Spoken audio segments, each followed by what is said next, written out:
Hello everyone, आप सभी लोगों का स्वागत है टीचिंग परीक्षा के आज के इस वीडियो में, जिसके अंदर में फ्रेंड्स हम लोग बीपीएससी टीआरई 3.0 और 4.0 के लिए एक बहुत ही इंपॉर्टेंट वाला सेशन करेंगे।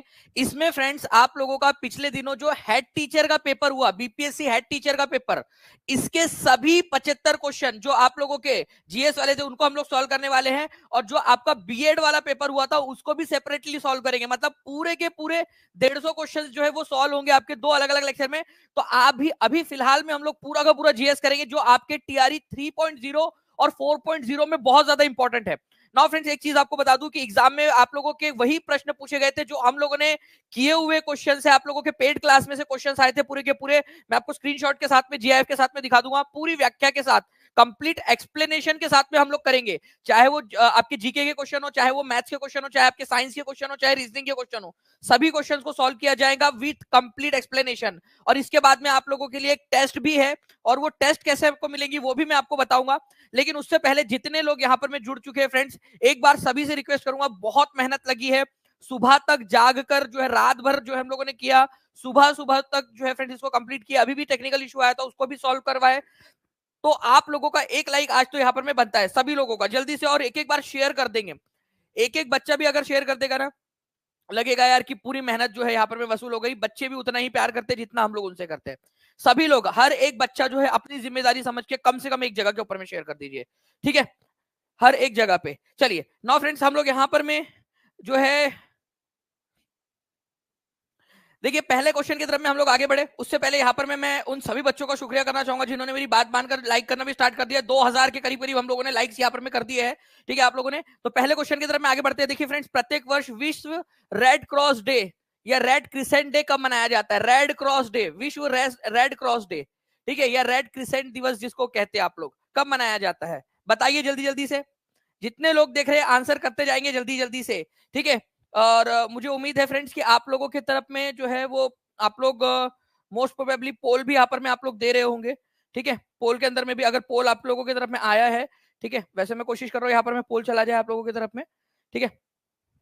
देखिए फ्रेंड्स, अगर मैं बात करूं विश्व रेड क्रॉस डे की, तो आप लोगों को इसके बारे में हम लोगों ने डायरेक्टली पढ़ा था। आप लोग देख सकते हो ये ऐप जो है हमारी पेड क्लास का यहाँ पर में स्क्रीन, ये हमारा जीआईएफ फाइल।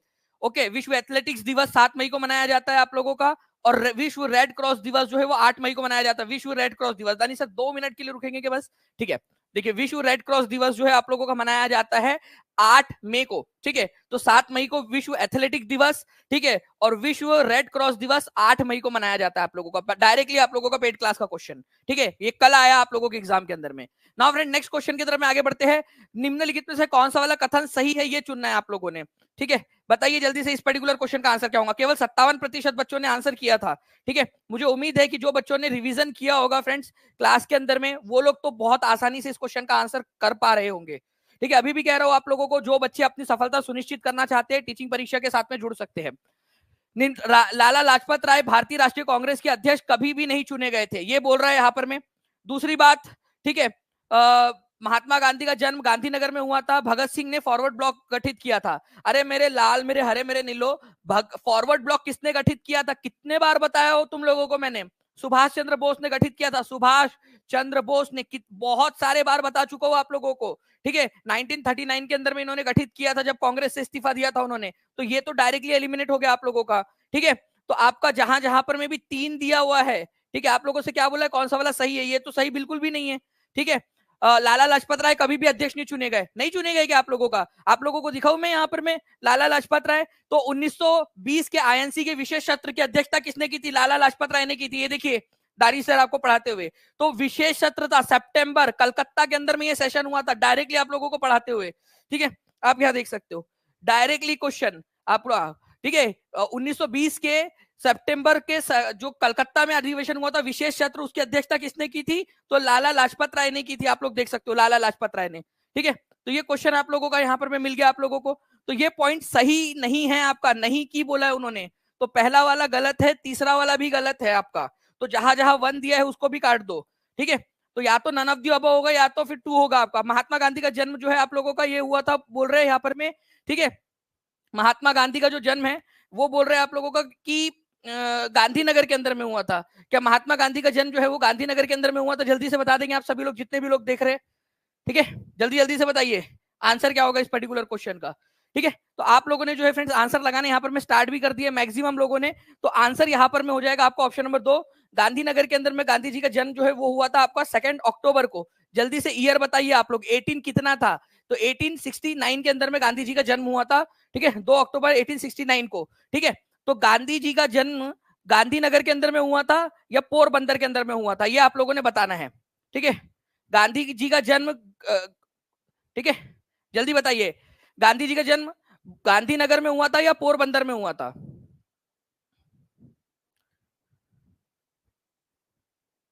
वेरी गुड, बहुत बढ़िया फ्रेंड्स। ठीक है, तो बहुत सारे बच्चे जो यहाँ पर मैं लगा रहे गांधीनगर नहीं है, ठीक है, वो पोरबंदर है, पोरबंदर, पोरबंदर, ये याद रखना है आप लोगों ने फ्रेंड्स, पोरबंदर के अंदर में, पोरबंदर जिले के अंदर में हुआ था, गांधीनगर के अंदर में नहीं हुआ था।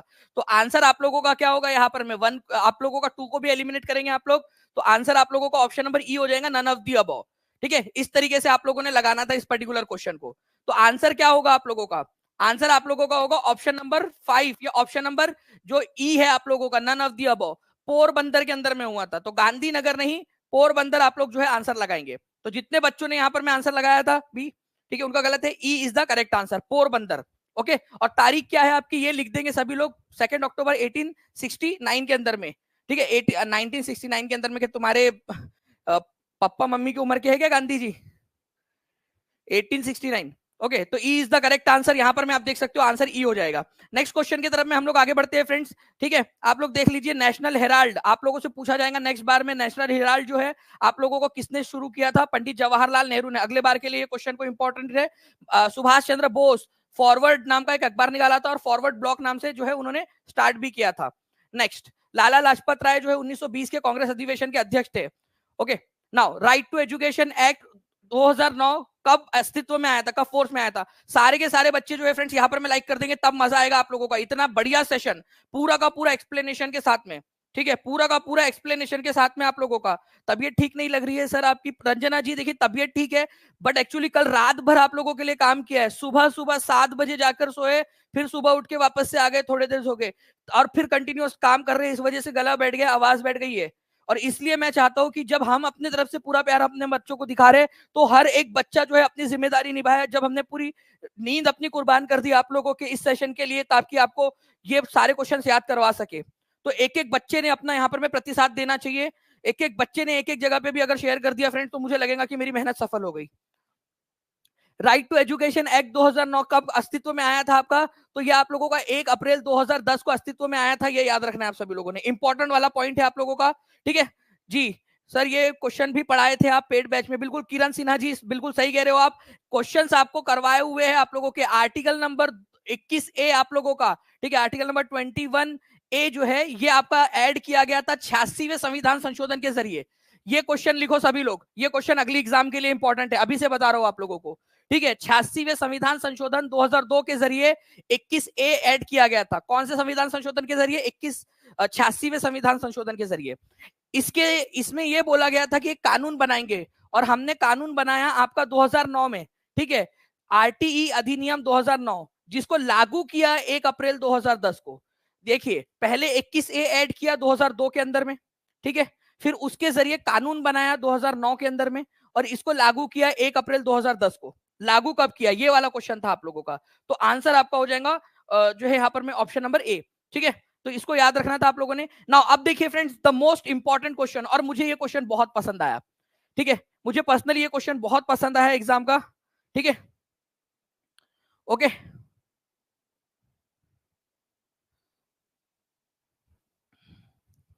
चलिए जल्दी जल्दी से बताइए यहां पर में, Which of the following event happened at last as per the chronological order? अब देखिए हम लोग यहाँ पर में क्या करेंगे, इन सभी का जो है chronological order लगाएंगे। अब ध्यान से समझना आप सभी लोग, मैं एक इंपॉर्टेंट वाली पॉइंट के ऊपर में डिस्कशन करना चाहता हूँ। बहुत क्लोज ऑप्शंस थे, लेकिन इस क्वेश्चन का मैं आंसर यहां से हटा रहा हूं, ठीक है, ताकि आप लोगों को मैं पहले समझा सकूं और फिर आप लोगों से क्वेश्चन जो है पूछूं। तो मैं जो है यहाँ पर मैं इस क्वेश्चन को डुप्लीकेट कर देता हूँ और लास्ट में लगा देता हूँ इसको, ताकि आपको फिर से दिखा सकूं ये क्वेश्चन लास्ट में। ठीक है, और इस क्वेश्चन को कैसे हमने जो है किया था वो भी आप लोग देख पाओगे। ठीक है, चलिए, तो ये क्वेश्चन को हम लोग जो है एक रिवर्स ऑर्डर के अंदर में करते हैं। ठीक है, आप लोग आंसर लगाओगे, मैं आपको गारंटी दे रहा हूं कि ये चैलेंज कर रहा हूं कि इस क्वेश्चन का आंसर आप लोग करोगे। ठीक है, अभी आप लोग जो भी आंसर कर रहे होंगे, ठीक है, अभी आप लोग जो भी आंसर कर रहे होंगे वो एक अलग है, लेकिन मुझे उम्मीद है कि आप लोग जो है इसका आंसर जो है सही से कर पाओगे अभी।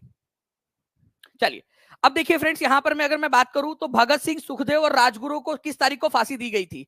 तो 23 मार्च 1931 को, ये याद रखेंगे आप लोग। 23 मार्च 1931 को फांसी दी गई थी। ठीक है, 23 मार्च 1931 को डायरेक्ट क्वेश्चन कराया आप लोगों को, तारीख आपको याद है 23 मार्च 1931 को। Now friends, home rule league आपकी 1916 में स्टार्ट हुई थी। होम रूल लीग आपका, एक होम रूल लीग हुई थी आप लोगों की तिलक वाली, और एक होम रूल लीग हुई थी आप लोगों की, ठीक है, एनी बेजेंट वाली। होम रूल लीग 1916 के अंदर में, लिख लीजिए, होम रूल लीग 1916 के अंदर में। ठीक है, उसके बाद में जो है फ्रेंड्स आप लोगों का हम लोगों ने देखा था कि खिलाफत आंदोलन आप लोगों का 1919 के अंदर में जो है खिलाफत कमेटी का गठन किया गया था। तो खिलाफत आंदोलन आपका 1919 में स्टार्ट हुआ था, 1919 के अंदर में। ठीक है, 17 अक्टूबर 1919 को खिलाफत दिवस मनाया गया था। Very very very important question, जो बच्चा आगे की एग्जाम के अंदर में 1 नंबर अर्जित करना चाहता है, इस पॉइंट को लिखो। ये बार बार आपको याद कराया, 17 अक्टूबर 1919 को खिलाफत दिवस मनाया गया था। ये क्वेश्चन आएगा एग्जाम के अंदर में आप लोगों का, खिलाफत दिवस कब मनाया गया था? ठीक है, तो खिलाफत दिवस मनाया गया 17 अक्टूबर 1919 को, खिलाफत दिवस। ठीक है, नेक्स्ट जो है फ्रेंड्स आप लोगों को बता दूं कि गांधी जी ने नॉन कोऑपरेशन मूवमेंट 1920 में स्टार्ट किया था, 1 अगस्त 1920 को, खिलाफ नॉन कोऑपरेशन मूवमेंट, असहयोग आंदोलन। अब इसके बाद में गांधी इरविन समझौता कौन से तारीख को हुआ था? आप देख सकते हो, ये पेड क्लास की स्लाइड है। ठीक है, ओके, 4 मार्च को जो है यहाँ पर में जो गांधी जी थे उनको छोड़ दिया गया। यहाँ पर में गांधी इरविन समझौता किया गया गांधी जी और इरविन के बीच में 5 मार्च 1931 को। तारीख लिखो, गांधी इरविन समझौता। लॉर्ड इरविन उस समय भारत के वायसराय थे, लॉर्ड इरविन। ये पेड क्लास की स्लाइड है, ये पूरा लिखा हुआ जो मैंने लिखा है इसमें। ठीक है, तेज बहादुर सप्रू और MR जयकर को ये दिया गया था गांधी जी को मनाने का। ठीक है, ये 2 लोग गए थे गांधी जी को मनाने की, आ जाओ ना थोड़ा सा इरविन से बात कर लो। ठीक है, तो गांधी जी और इरविन, इनके बीच में जैसे नहीं होता है कि दो दोस्तों की, 2 गर्लफ्रेंड बॉयफ्रेंड की झगड़ा हो जाता तो फिर 2 दोस्त आते, कर लेना यार बात, कुछ नहीं होता, बेचारी कितनी परेशान है, ठीक है, 2 दिन से खाना नहीं खाया उसने, ठीक है, तो फिर वो पिघल जाती है वो, तो वैसा वाला। तो तेज बहादुर सप्रू, MR जयकर, इनको दिया गया था। गांधी इरविन समझौता हुआ 5 मार्च 1931 को। अब ये गांधी जी ने कर लिया समझौता, लेकिन फ्रेंड्स उसके बाद में महात्मा गांधी और इनके बीच में जो समझौता हुआ था उसको लेकर कराची सेशन बुलाया गया, कराची अधिवेशन 8 मार्च को आप लोगों का। ठीक है, उसके कुछ दिन बाद इसको रेटिफाई करने के लिए 8 मार्च को बुलाया गया, 8 मार्च को, कि भाई कराची सेशन जो कराची गांधी इरविन समझौता हुआ है उसको अप्रूव करे। और इसके अध्यक्ष थे वल्लभ भाई पटेल। ये DSSB में आया था क्वेश्चन कि कराची सेशन के अध्यक्ष कौन थे, सारा का सारा पढ़ाया है आप लोगों को। ठीक है, तो इंडियन नेशनल कांग्रेस के तरफ से गांधी जी ने कर तो लिया समझौता, लेकिन कांग्रेस की सहमति जरूरी थी ना, तो 8 मार्च को। ठीक है, भगत सिंह, सुखदेव और राजगुरु को फांसी कब हुई थी? लाहौर केस के अंदर में फांसी दी गई, लाहौर में उस समय में वायसराय थे लॉर्ड इरविन। ठीक है, तो भगत सिंह, सुखदेव और राजगुरु को फांसी दी गई थी 23 मार्च 1931 को। ओके, लाहौर कॉन्स्पिरेसी के अंदर में। अब एक बार ये क्वेश्चन को फिर से देख लेते हैं हम लोग यहां पर में। देखिए यहां पर में friends, which of the following event happened at last as per the chronological order. Karachi session जो है आपका ये हुआ था 8 मार्च को, 8 मार्च 1900, ठीक है, 31 को। पहले गांधी इरविन समझौता आप लोगों का जो है ये हुआ था 5 मार्च को, 5 मार्च, ठीक है, 5 मार्च 1931 को। ओके, खिलाफत आंदोलन 1919 में हुआ था। ठीक है, होम रूल लीग 1916 में हुआ था। और भगत सिंह का एग्जीक्यूशन जो है ये हुआ था आप लोगों का 23, ठीक है, मार्च 1931 को। अब बताइए कि सबसे लास्ट में कौन सा हुआ था? अब तो आप बहुत आसानी से इस क्वेश्चन का आंसर कर पाएंगे, है ना? इस क्वेश्चन का आंसर बहुत ही आसानी से कर पाएंगे आप लोग, क्योंकि आप लोगों का डायरेक्टली आंसर आ गया फ्रेंड्स यहां पर में कि सबसे लास्ट में जो हुआ था वो हुआ था ऑप्शन नंबर ई वाला इवेंट। लिख दीजिए सभी के सभी लोग कमेंट के अंदर में। 3500 बच्चे देख रहे हैं, 2800 लाइक्स हुए, ये तो बहुत गलत बात है यार। ठीक है, हर एक बच्चा यहाँ पर मैं सेशन को लाइक एंड शेयर करते रहेंगे, और चैनल को, टीचिंग परीक्षा चैनल को सब्सक्राइब करके बेल आइकन दबा दीजिए अगर आप चाहते हो कि ऐसे ही और भी सेशंस आप लोगों के लिए करवाए जाए। ठीक है, तो यहाँ पर में E is the correct answer, यहाँ पर में आप इसको करेक्शन कर लेना, वो टाइपो है एक। ठीक है, E is the correct answer. Next question की तरफ में हम लोग आगे बढ़ते हैं हमारे।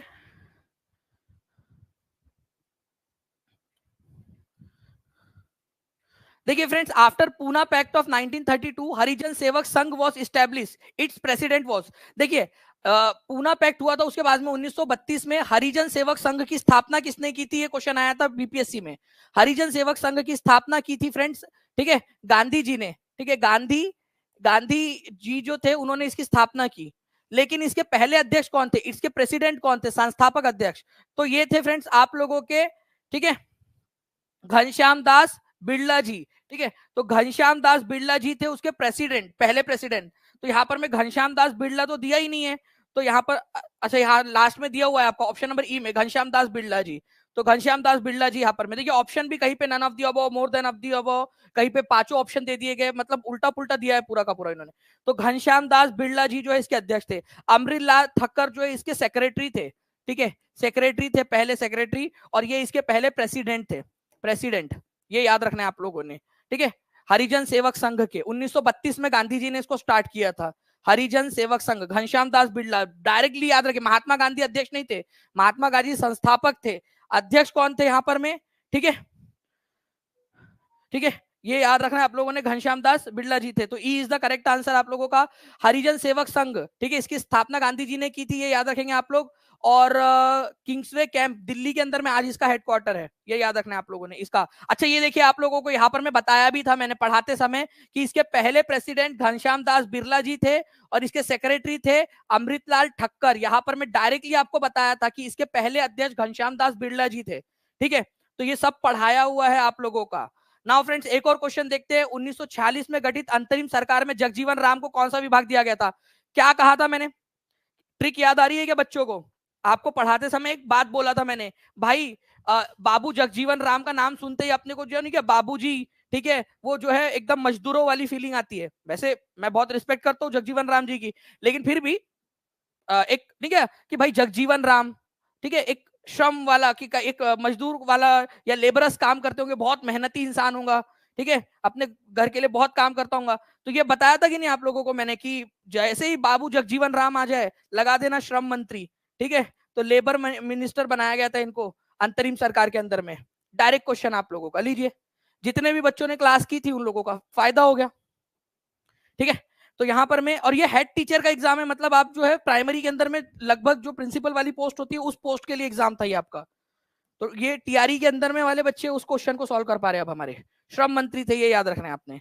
तो देख सकते हो आप लोग, बाबू जगजीवन राम श्रम और पुनर्वास मंत्री थे, ये आपको बताया था, और हाईलाइट भी किया था उल्टा कि ये याद रखना, राजेंद्र प्रसाद खाद्य एवं कृषि मंत्री थे, ये याद रखना है आप लोगों ने, प्रसाद, ठीक है, खाद्य एवं कृषि मंत्री, इंपॉर्टेंट है आपका, ओके।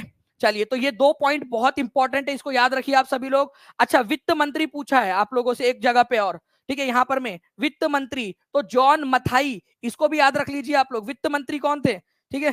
भाई आगे बढ़ जाए, पीपीटी क्यों इतना जो है लेट कर रही है, देखिए यहां पर में आप लोगों का, ओके, जॉन मथाई, ये देखिए आप लोग, ये पूरी पूरी आप लोगों की क्या है, वो स्लाइड है जिससे मैंने पढ़ाया था आप लोगों को। तो जगजीवन राम श्रम मंत्री ये बोला था आप लोगों को मैंने, याद रखने के लिए ये भी याद रख लीजिए आप लोग। बलदेव सिंह रक्षा मंत्री थे, ठीक है, जॉन मथाई वित्त मंत्री थे, जवाहरलाल नेहरू प्रधानमंत्री और विदेश मंत्री थे, ठीक है। तो रक्षा मंत्री कौन थे, सरदार बलदेव सिंह, सरदार बोला था कि बल चाहिए रक्षा के लिए बल, सरदार बलदेव सिंह, बलदेव सिंह, ठीक है, याद हो गया आप लोगों को, ठीक है। कानून मंत्री तो डॉक्टर बी आर अम्बेडकर थे, यहां पर मैं आप लोगों का हो जाएगा। वित्त मंत्री कौन थे, ठीक है, तो जॉन मथाई, ठीक है, जॉन मथाई, जॉन मथाई, ये भी याद रख लेना आप लोग, ओके, इंपॉर्टेंट क्वेश्चन आप लोगों के सारे, ठीक है। चलिए, रियान खान जी बिल्कुल, थैंक यू वेरी मच। आगे बढ़ते हम लोग फ्रेंड्स, बाकी आप लोगों को एक एक क्वेश्चन मैं आपको देता हूं, हेल्थ मिनिस्टर कौन थी और ट्रिक क्या हमने देखा था, हेल्थ मिनिस्टर कौन थी हमारे भारत की उस समय में, हेल्थ मिनिस्टर, और उसकी ट्रिक क्या थी ये आप लोग मेरे को बताएंगे, जितने भी बच्चों ने क्लास की है अटेंड वो मुझे बताएंगे। और अभी भी फिर से कह रहा हूं, सक्सेस सुनिश्चित करना है तो कुछ भी लोग बोलते रहे, यहाँ पर मैं डिमोटिवेट करने वाले बहुत सारे लोग आपको मिल जाएंगे जो खुद से पढ़ लेते हैं, ठीक है, लेकिन दूसरों को डिमोटिवेट करते हैं। अभी भी मैं आपसे कह रहा हूं, आप लोगों की भलाई के लिए जो बच्चों करना चाहते हैं वो पढ़ सकते हैं अच्छे से टीचिंग परीक्षा के साथ में, ठीक है, चाहे ऐप से पढ़िए चाहे टीचिंग परीक्षा के यूट्यूब चैनल से पढ़िए, पढ़ते रहिए आप सभी लोग, लेकिन ठीक है। Now friends, who among the following leader presided over the Calcutta session in 1906, 1906 के कलकत्ता सेशन में अध्यक्षता किसने की थी, और 10 बार ये क्वेश्चन करा चुका हूं आप लोगों को मैं, ठीक है, 1906 का सेशन किसने की अध्यक्षता किसने की थी? ठीक है, 1906 की, और डायरेक्ट बताया था आप लोगों को समझाते हुए कि ये क्वेश्चन आएगा आप लोगों का। ओके, तो देखिए अगर हम लोग जो है आंसर इसको लगाए, मैं चाहूंगा टीम से रिक्वेस्ट करूंगा कि आंसर से पहले हम लोग जो है अगर ये दिखा सके पहले, फिर बच्चे आंसर करें इसका। ठीक है, तो आप इसको देखिए, कांग्रेस सेशन ऑफ 1906, दादा भाई नौरोजी ने अध्यक्षता की थी। ठीक है, सेल्फ गवर्नेंस का पहली बार या स्वराज का पहली बार इंडियन नेशनल कांग्रेस के सेशन में पहली बार स्वराज शब्द का इस्तेमाल जो है इसी में किया गया था। देखिए स्वराज शब्द का इस्तेमाल। ओके, तो 1906 सेशन ऑफ 1906 दादा भाई नौरोजी, ये याद रखना है आप सभी लोगों ने, अध्यक्षता की थी। तो 1906 के सेशन में किसने अध्यक्षता की? दादा भाई नौरोजी। तो यहाँ दादा भाई नौरोजी नहीं दिया है, तो आंसर ऑप्शन नंबर ई हो जाएगा। ऐसे करना था आप लोगों ने। ठीक है, आंसर इज ऑप्शन नंबर ई। ठीक है, क्या होगा आंसर? आप लोग लिखो यहाँ पर, में 1906 के सेशन के अध्यक्ष कौन थे, आप लोग लिखोगे जल्दी से, सारे के सारे बच्चे लिख देंगे। ई नहीं लगाना है आप लोगों ने, लिखना है क्या है आंसर। ठीक है, डायरेक्ट आंसर का नाम लिखना है। 3400 से ज्यादा बच्चों ने लाइक कर दिया है फ्रेंड्स। मुझे उम्मीद है कि सारे लोगों ने सेशन को लाइक करने के साथ साथ में चैनल को सब्सक्राइब करके बेल आइकन भी दबा दिया होगा आने वाले वीडियोस के ऐसे ही आप लोगों के अपडेट्स के लिए। ठीक है, तो यहाँ देख सकते हो 1906, ये लिस्ट आपको पेड क्लास में दी गई है। दादा भाई नौरोजी, स्वराज शब्द का परिचय इसी सेशन में हुआ था, कलकत्ता में हुआ था ये सेशन। ठीक है, हिंदी इंग्लिश दोनों में अवेलेबल है। Now friends, who among the following leader presided over the Calcutta session in 1906? ठीक है, answer none of the above हो जाएगा, ई। नाउ फ्रेंड, भारतीय राष्ट्रीय कांग्रेस का द्वितीय अधिवेशन कहां पर में हुआ था, सेकंड अधिवेशन? जल्दी बताइए आप लोग, जल्दी से आंसर कर दीजिए। पोल भी आप लोगों की तरफ में जो है फ्रेंड्स आ गया है, पोल के अंदर में भी आप लोग आंसर कर सकते हो। पहला सेशन कहाँ हुआ था, दूसरा सेशन कहाँ हुआ था, सारी चीजें आपको पढ़ाया है। 4000 से ज्यादा बच्चे देख रहे हैं हमारे साथ में, जल्दी से आंसर करते रहिए। इसके बाद में आप लोगों को साइंस का भी लेक्चर देखना है। इसके बाद में आप लोगों ने फ्रेंड्स मैथ्स का, रीजनिंग के लेक्चर्स भी आप लोगों ने देखने हैं। आप लोगों के लिए पूरा इंतजाम किया गया है आप लोगों के लिए, ताकि आप लोग ये इंपॉर्टेंट वाले क्वेश्चन, ये और एक्चुअल क्वेश्चन है आप लोगों के, बीपीएससी हेड टीचर का क्वेश्चन पेपर है पूरा का पूरा, पूरा अच्छे से देखिए आप लोग, आपके काम आएगा। तो भारतीय राष्ट्रीय कांग्रेस का द्वितीय अधिवेशन कहां पर में हुआ था आप लोगों का? पहला अधिवेशन जो है फ्रेंड्स ये हुआ था बॉम्बे में, दूसरा वाला आप लोगों का हुआ था, ठीक है, कलकत्ता के अंदर में। तो आंसर इसका ऑप्शन नंबर ए हो जाएगा। यहां पर मैं आप लोग देखिए 1986 का, ठीक है, यहां पर मैं आप देख सकते हो 1886 का 1886 का सेशन, अध्यक्षता किसने की थी? ये सेकंड नंबर का सेशन था, बोला भी था आप लोगों को सेकंड नंबर का सेशन है। किसने किया था? दादा भाई नौरोजी इसके अध्यक्ष थे। डायरेक्टली क्लास का आप लोगों की स्लाइड देखिए आप लोग। ओके, तीसरा वाला जो सेशन था 1887 का मद्रास में हुआ था, सैयद बदरुद्दीन तैयब जी पहले मुस्लिम अध्यक्ष थे उसके। तो ये हमने देखा था 1886 का सेशन कौन से नंबर का सेशन है, सर लिख के बताएंगे क्या प्लीज एक बार, कौन से नंबर का सेशन था? ठीक है, तो 1886 वाला जो सेशन था आप लोगों का, वो सेशन था आप लोगों का सेकंड नंबर का सेशन। ठीक है, कलकत्ता के अंदर में हुआ था, दादा भाई नौरोजी अध्यक्ष थे, सेकंड नंबर का सेशन था ये इंडियन नेशनल कांग्रेस का। ठीक है, कहा हुआ था? कलकत्ता के अंदर में होता, दादा भाई नौरोजी अध्यक्ष थे। डायरेक्ट डायरेक्ट क्वेश्चन आप लोगों का। ठीक है, बीपीएससी वाले आपकी क्लास देख रहे हैं पेपर बनाते हुए, अजय वर्मा जी बिल्कुल हो भी सकता है। ठीक है, ये वो स्लाइड है फ्रेंड्स पेड क्लास की जिससे हमने पढ़ा था 1886 में कलकत्ता अधिवेशन, दादा भाई नौरोजी। 1887 का मद्रास में हुआ था session, Syed Badruddin Tyabji first Muslim अध्यक्ष, सुपर टेट में आया था ये question. 8 schedule of Indian constitution deals with, 8वीं शत। अब देखिए कुछ लोग कहेंगे कि सर ये क्यों बता रहे हो आपके हमारे इसमें से आया, भाई आया तो आया, तुम्हारे इसमें से आया तो तुम बता दो। ठीक है, पढ़ाया तो डंके की चोट पे कहते आया तो आया, तुमको दर्द क्यों होता है कुछ लोगों को, सर ये मत बताया करो कि हम पढ़ाए थे इसलिए आया। अरे भाई बाकी लोगों को कॉन्फिडेंस भी तो देना है। तुम क्या चाहते हो कि तुम अकेले पढ़ लो, बाकी लोग ना पढ़े, बाकी लोगों में कॉन्फिडेंस जनरेट ना हो, वो पूरी मेहनत लगा के ना पढ़े? ठीक है, तो कुछ लोग होते हैं ना, सर ये मत बताओ आप। ठीक है, अब तो दूसरे लोगों में कॉन्फिडेंस कैसे आएगा कि वो जो पढ़ रहे उसी में से आ रहा है? ओके, वो क्या चाहते हैं, ऐसे जो लोग होते हैं ना, वो चाहते खुद से पढ़ ले, बाकी लोगों में कॉन्फिडेंस ना आए करके। चलिए, तो यहां पर मैं 8वीं अनुसूची की बात करें, इंडियन कॉन्स्टिट्यूशन की डील विथ, आप लोगों का जब आपको पता होता है ना कि जहां से आप पढ़ रहे हो वहां से जो है आपके क्वेश्चन आ रहे हैं। ठीक है सर, अभी तक बहुत होपलेस था, पता नहीं क्या पढ़ूं क्या नहीं, बट अब क्वेश्चन देखकर लग रहा है कॉन्फिडेंस आ गया। देखिए शिवम सिंह ने अभी बोल दिया कि अब कॉन्फिडेंस आ गया उनको। ठीक है, शिवम सिंह का कमेंट दिखा दिया जाए यहाँ पर में। 8th schedule of the Indian constitution deal with, 8वीं अनुसूची। तो देखिए फ्रेंड्स, 8वीं अनुसूची आप लोगों की आपको बताया था, पहली अनुसूची, दूसरी, तीसरी, चौथी, पांचवी, छठवीं, सातवीं, आठवीं, सारी आपको पढ़ाया है। 8वीं अनुसूची के बारे में बताया था, भारतीय भाषाओं के बारे में दिया गया आप लोगों को। ठीक है, 8वीं अनुसूची देखिए दानिश सर अपनी उंगलियों से लिखते हुए। ठीक है, 8वीं अनुसूची भारतीय भाषाओं के बारे में है। 8वीं अनुसूची याद कर लेना, बोला भी था मैंने आपको कि 8वीं अनुसूची, ठीक है, जिसमें 22 भाषाएं हैं।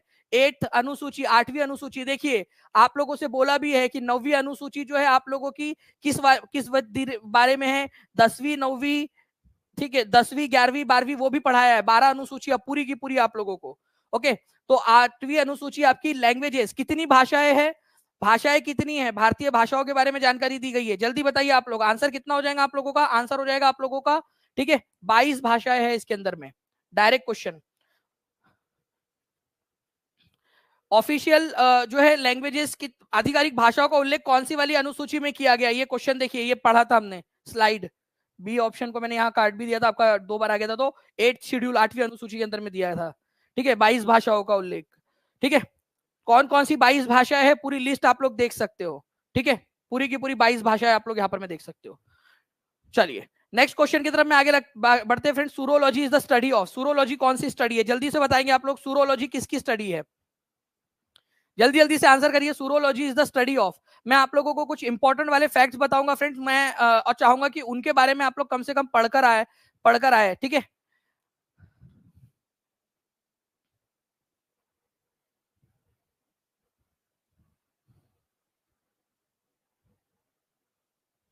जल्दी बताइए। मैं आप लोगों की तरफ में पोल भी दे रहा हूं यहाँ पर, मैं पोल में भी आंसर आ जाना चाहिए आप लोगों का।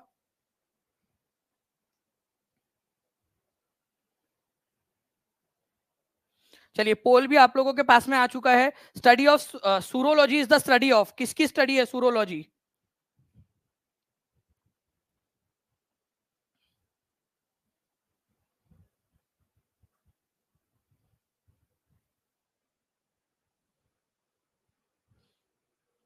चलिए बहुत बढ़िया फ्रेंड, देखिए आप लोगों के यहाँ पर में आंसर्स आ रहे हैं।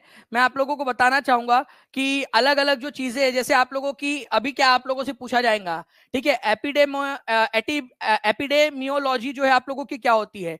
तो एपिडेमियोलॉजी जो है मानव आबादी में, ठीक है, स्वस्थ परिणामों और बीमारियों को नियंत्रण करने का अध्ययन, कि मानव आबादी जो है उसमें स्वस्थ परिणाम कैसे हासिल किए जा सकते हैं, बीमारियों को कैसे नियंत्रण किया जा सकता है, उसको कहते हैं आप लोग एपिडेमियोलॉजी। तो एपिडेमियोलॉजी क्या है आपका? तो मानव के अंदर में बीमारियों को नियंत्रित करने का एक अध्ययन एपिडेमियोलॉजी कहलाता है। हिमेटोलॉजी, ठीक है, रक्त और रक्त विकारों का अध्ययन, हिमेटोलॉजी। आप जब ब्लड के बारे में पढ़ाई करते हो, ब्लड के बारे में जानकारी हासिल करते हो, तो रक्त और रक्त विकारों से संबंधित अध्ययन आप लोगों का।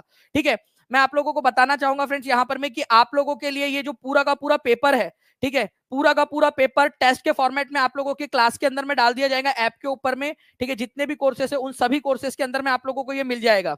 ठीक है, कोर्सेज के अंदर में आपको ये मिल जाएगा। प्लस मैंने कल रात वाली क्लास में, बजट वाली क्लास में आप लोगों से प्रॉमिस किया था कि टेस्ट आपको मिलेंगी, टेस्ट के फॉर्मेट में ये पूरा का पूरा पेपर आपको मिल जाएगा। साथ ही साथ जो एक्सप्लेनेशन में दे रहा हूं आप लोगों को, एक्सप्लेनेशन, ठीक है, एक्सप्लेनेशन जो दे रहा हूं उसके ऊपर में बेस्ड एक और टेस्ट मिलेंगी आप लोगों को, मतलब 2 टेस्ट मिलेंगी, एक्सप्लेनेशन बेस्ड टेस्ट मिलेंगे आप लोगों को।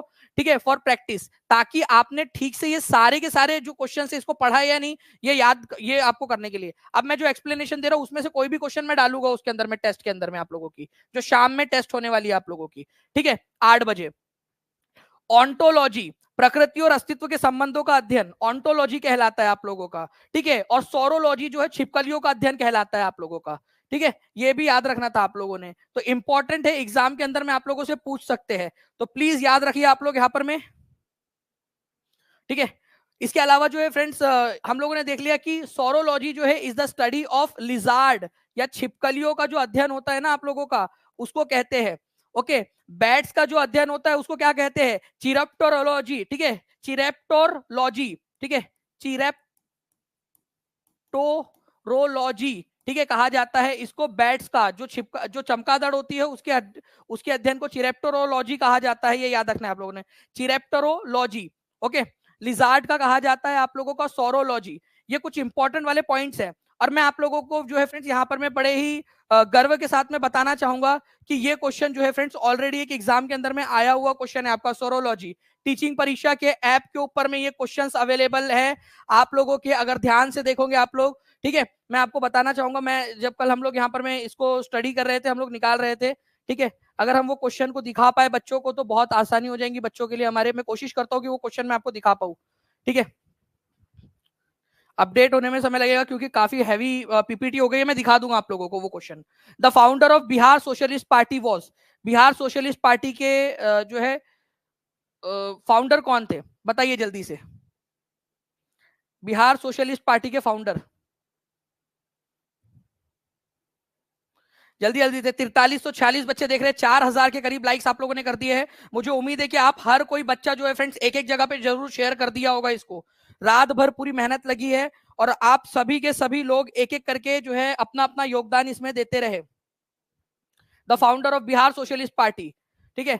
तो देखिए अगर मैं बात करूं Bihar, the founder the who form the Bihar socialist party, Danish sir क्या कर रहे हैं आप ऐसे इस तरीके से, ठीक है। तो फूलन प्रसाद वर्मा और जयप्रकाश नारायण, ठीक है। देखिए डायरेक्टली क्वेश्चन, कब हुआ था इसका गठन? 1931 के अंदर में, ठीक है, बिहार सोशलिस्ट पार्टी का गठन हुआ था, ठीक है। आप लोग देख सकते हो बिहार सोशलिस्ट पार्टी, डायरेक्ट आपको पढ़ाते हुए बिहार सोशलिस्ट पार्टी का गठन, ओके, उसके बारे में आप लोगों को, बिहार सोशलिस्ट पार्टी 1931 में गठन हुआ आपका, ठीक है। इसके बाद में जो है फ्रेंड्स आपका कांग्रेस सोशलिस्ट पार्टी जो थी उसका भी गठन आप लोग ध्यान से देख लीजिए यहाँ पर मैं पढ़ाते हुए। बिहार सोशलिस्ट पार्टी अगर आप आ जाए आप लोगों से 1931, कांग्रेस सोशलिस्ट पार्टी आ जाए आप लोगों से तो 1934 आप लोगों का आंसर हो जाएगा। दोनों क्वेश्चन आप लोगों ने याद रखने हैं, पूरा बैठकर आपको पढ़ाया था कि जयप्रकाश नारायण इसमें शामिल थे, अनुग्रह नारायण सिन्हा थे कांग्रेस सोशलिस्ट पार्टी के अंदर में। इन्होंने एक अखबार भी निकाला था यहाँ पर में, वो भी हम लोगों ने देखा हुआ है इस पर्टिकुलर पॉइंट को आपका।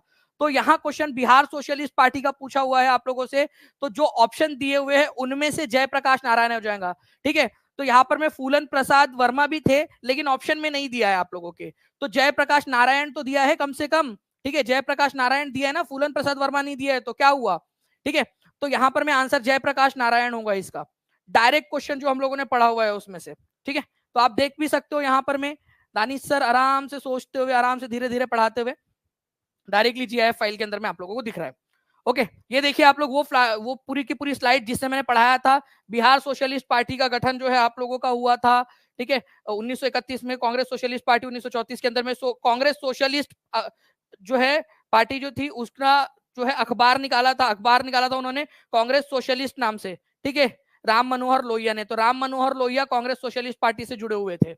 ओके, बिहार सोशलिस्ट पार्टी फूलन प्रसाद वर्मा और जयप्रकाश नारायण, ठीक है, फूलन प्रसाद वर्मा जयप्रकाश नारायण, कांग्रेस सोशलिस्ट पार्टी 1934 के अंदर में। दोनों याद रखेंगे आप सभी लोग। अब मैं हो सकता है जो आपको टेस्ट देने वाला हूँ रात में 8 बजे, 2 टेस्ट मिलेंगे आपको।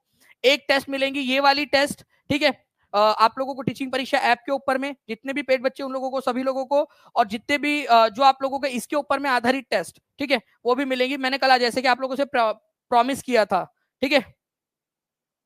रिवीजन बैच में भी डाल देंगे पूरा का पूरा, जितनी बैचेस है सारे इसमें, इवन जो 65 पेपर वाला जिन्होंने लिया हुआ है उनको भी दे देंगे, ठीक है। नाउ देखिए सोरोलॉजी जो है फ्रेंड्स किसका अध्ययन है, ये क्वेश्चन आरआरबी एनटीपीसी के अंदर में पूछा गया था 2016 में, टीचिंग परीक्षा के पास में अवेलेबल है ये question. Saurology is the study of छिपकली, ठीक है, saurology is the study of lizard. ये देखिए ये क्वेश्चन अवेलेबल था टीचिंग परीक्षा के ऊपर में, ठीक है, उसी में से क्वेश्चन आया सोरोलॉजी वाला।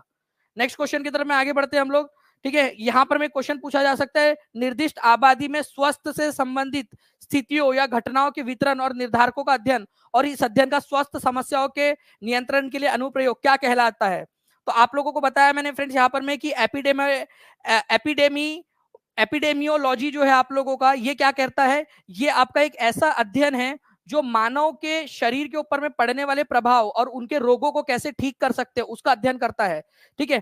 तो मानव जीवन, मानव सभ्यता को बीमारी खत्म ना कर दे मानव सभ्यता को, और उससे बचाव कैसे किया जा सकता है उसकी ये है। रक्त और रक्त से संबंधित जो बीमारियां होती है या रक्त का अध्ययन हिमेटोलॉजी कहलाता है आप लोगों का। सोरोलॉजी किस बारे में अध्ययन करता है आप लोग कमेंट करके हर एक बच्चा बताएगा, अब मुझे हर एक बच्चा कमेंट करके बताएगा कि सोरोलॉजी किसको कहते हैं। आई होप आप लोगों ने सभी ने टीचिंग परीक्षा चैनल को सब्सक्राइब कर लिया होगा ताकि आगे में भी आप लोगों को इसी तरीके के सारे वीडियोस मिलते रहे हर एक बच्चे ने, ठीक है। नाउ फ्रेंड्स अब देखिए, which part of Indian constitution is concern with the Panchayati Raj system? Panchayati Raj system से कौन सा वाला जो है पार्ट संबंधित है आपका? अब बताओ, ये क्या आपको पढ़ाया नहीं है पंचायती राज सिस्टम से, और डायरेक्टली क्वेश्चन कराया है पंचायती राज सिस्टम से कौन सा पार्ट? पूरे पूरे के पूरे 25 पार्ट आपको पढ़ाए हैं। ठीक है, ये देखिए आप लोग क्वेश्चन देखिए यहां पर में, पंचायती राज भारतीय संविधान का भाग नंबर 9 किससे संबंधित है? पंचायती राज सिस्टम से संबंधित है, भाग नंबर 9। ठीक है, भारतीय संविधान का भाग नंबर 9 पंचायती राज सिस्टम से संबंधित है आप लोगों का। ओके, तो आंसर क्या हो जाएगा यहाँ पर में? भाग नंबर 9, जो कि बी में दिया हुआ है आपका, भाग नंबर 2 9 बी में। और आपको सारे पार्ट्स आपको दिए हुए हैं। जैसे पहला पार्ट भारत और भारत की टेरिटरी, भारत और भारत के राज्य की टेरिटरी, उससे रिलेटेड है आप लोगों का। उसके बाद में आप लोगों को जो है फ्रेंड्स दूसरा वाला जो है नागरिकता से रिलेटेड है, आर्टिकल नंबर 5 से 11। भाग नंबर 3 किस चीज से रिलेटेड है जल्दी बताओ, और कहां से कहां तक के आर्टिकल है? भाग नंबर 4, ये अगले बार आने वाले क्वेश्चन से आपको बता रहा हूं मैं। भाग नंबर 4A मूल कर्तव्य। अब देखिए फ्रेंड्स, आप लोगों के लिए कल कल 1 बजे मैं आप लोगों के लिए जो है फ्रेंड्स फंडामेंटल जो ड्यूटीज है उसका चैप्टर आप लोगों के लिए रिस्ट्रीम करने वाला हूं। कितने लोग देखेंगे उस चैप्टर को और उसके ऊपर में बेस्ड टेस्ट देंगे? हाथ ऊपर कीजिए अगर आप चाहते हो तो। कल प्रीमियम कंटेंट 1 बजे आप लोगों के लिए मैं स्ट्रीम कर देता हूं। 1 बजे प्रीमियम कंटेंट आप लोगों के लिए स्ट्रीम कर रहा हूं कल।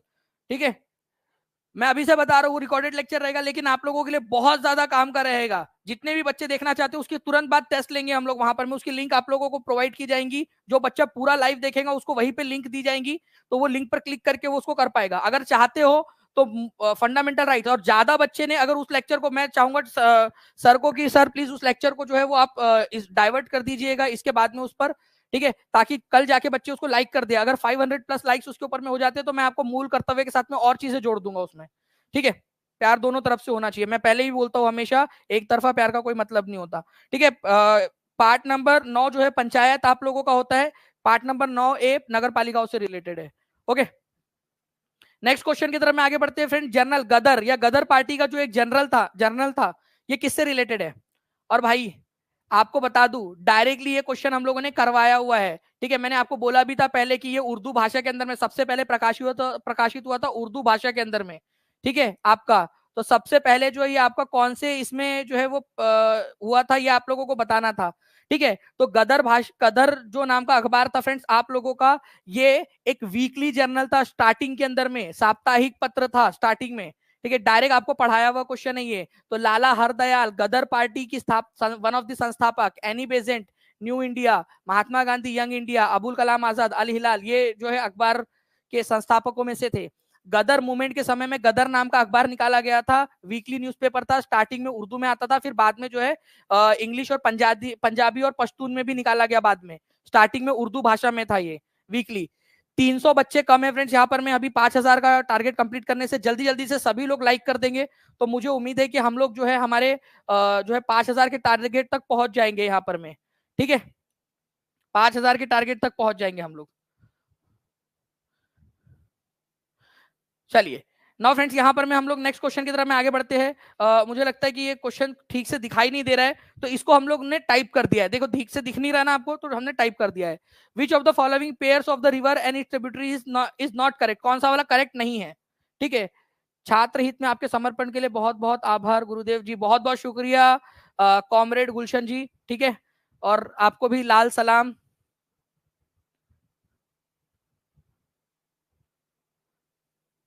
बहुत बहुत शुक्रिया आपका।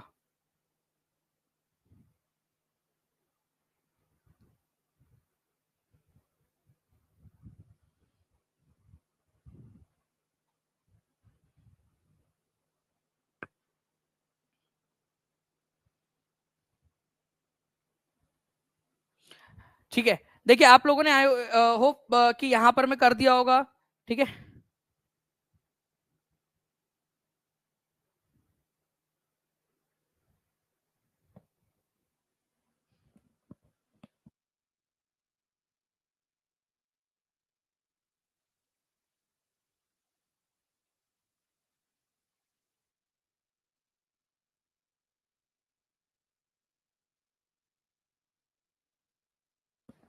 चलिए।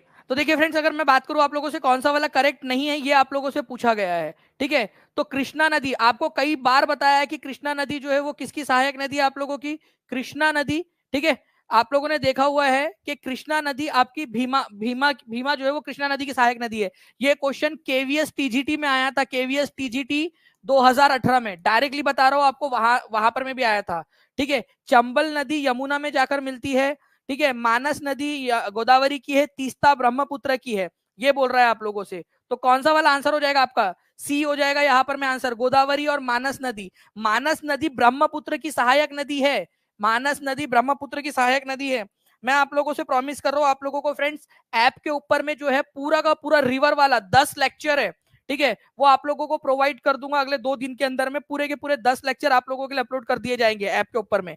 ठीक है, जो रिवर वाले क्वेश्चन है आप लोगों के, जिसमें ब्रह्मपुत्र का ये पूरा सिस्टम हमने पढ़ा है, हमने पूरा सिंधु वाला सिस्टम पढ़ा हुआ है, पूरा साउथ इंडिया की रिवर, पेनिनसुलर रिवर हमने पढ़ी है, छोटी छोटी जो रिवर है वो पढ़ी है। 10 लेक्चर है मेरे पास में, ऐप के ऊपर में आपको अपलोड कर दिया जाएगा। तो मानस ब्रह्मपुत्र की सहायक नदी है, ना कि गोदावरी की। ठीक है, तो ये आपका आंसर हो जाएगा, क्योंकि गलत वाला पूछा है आप लोगों से।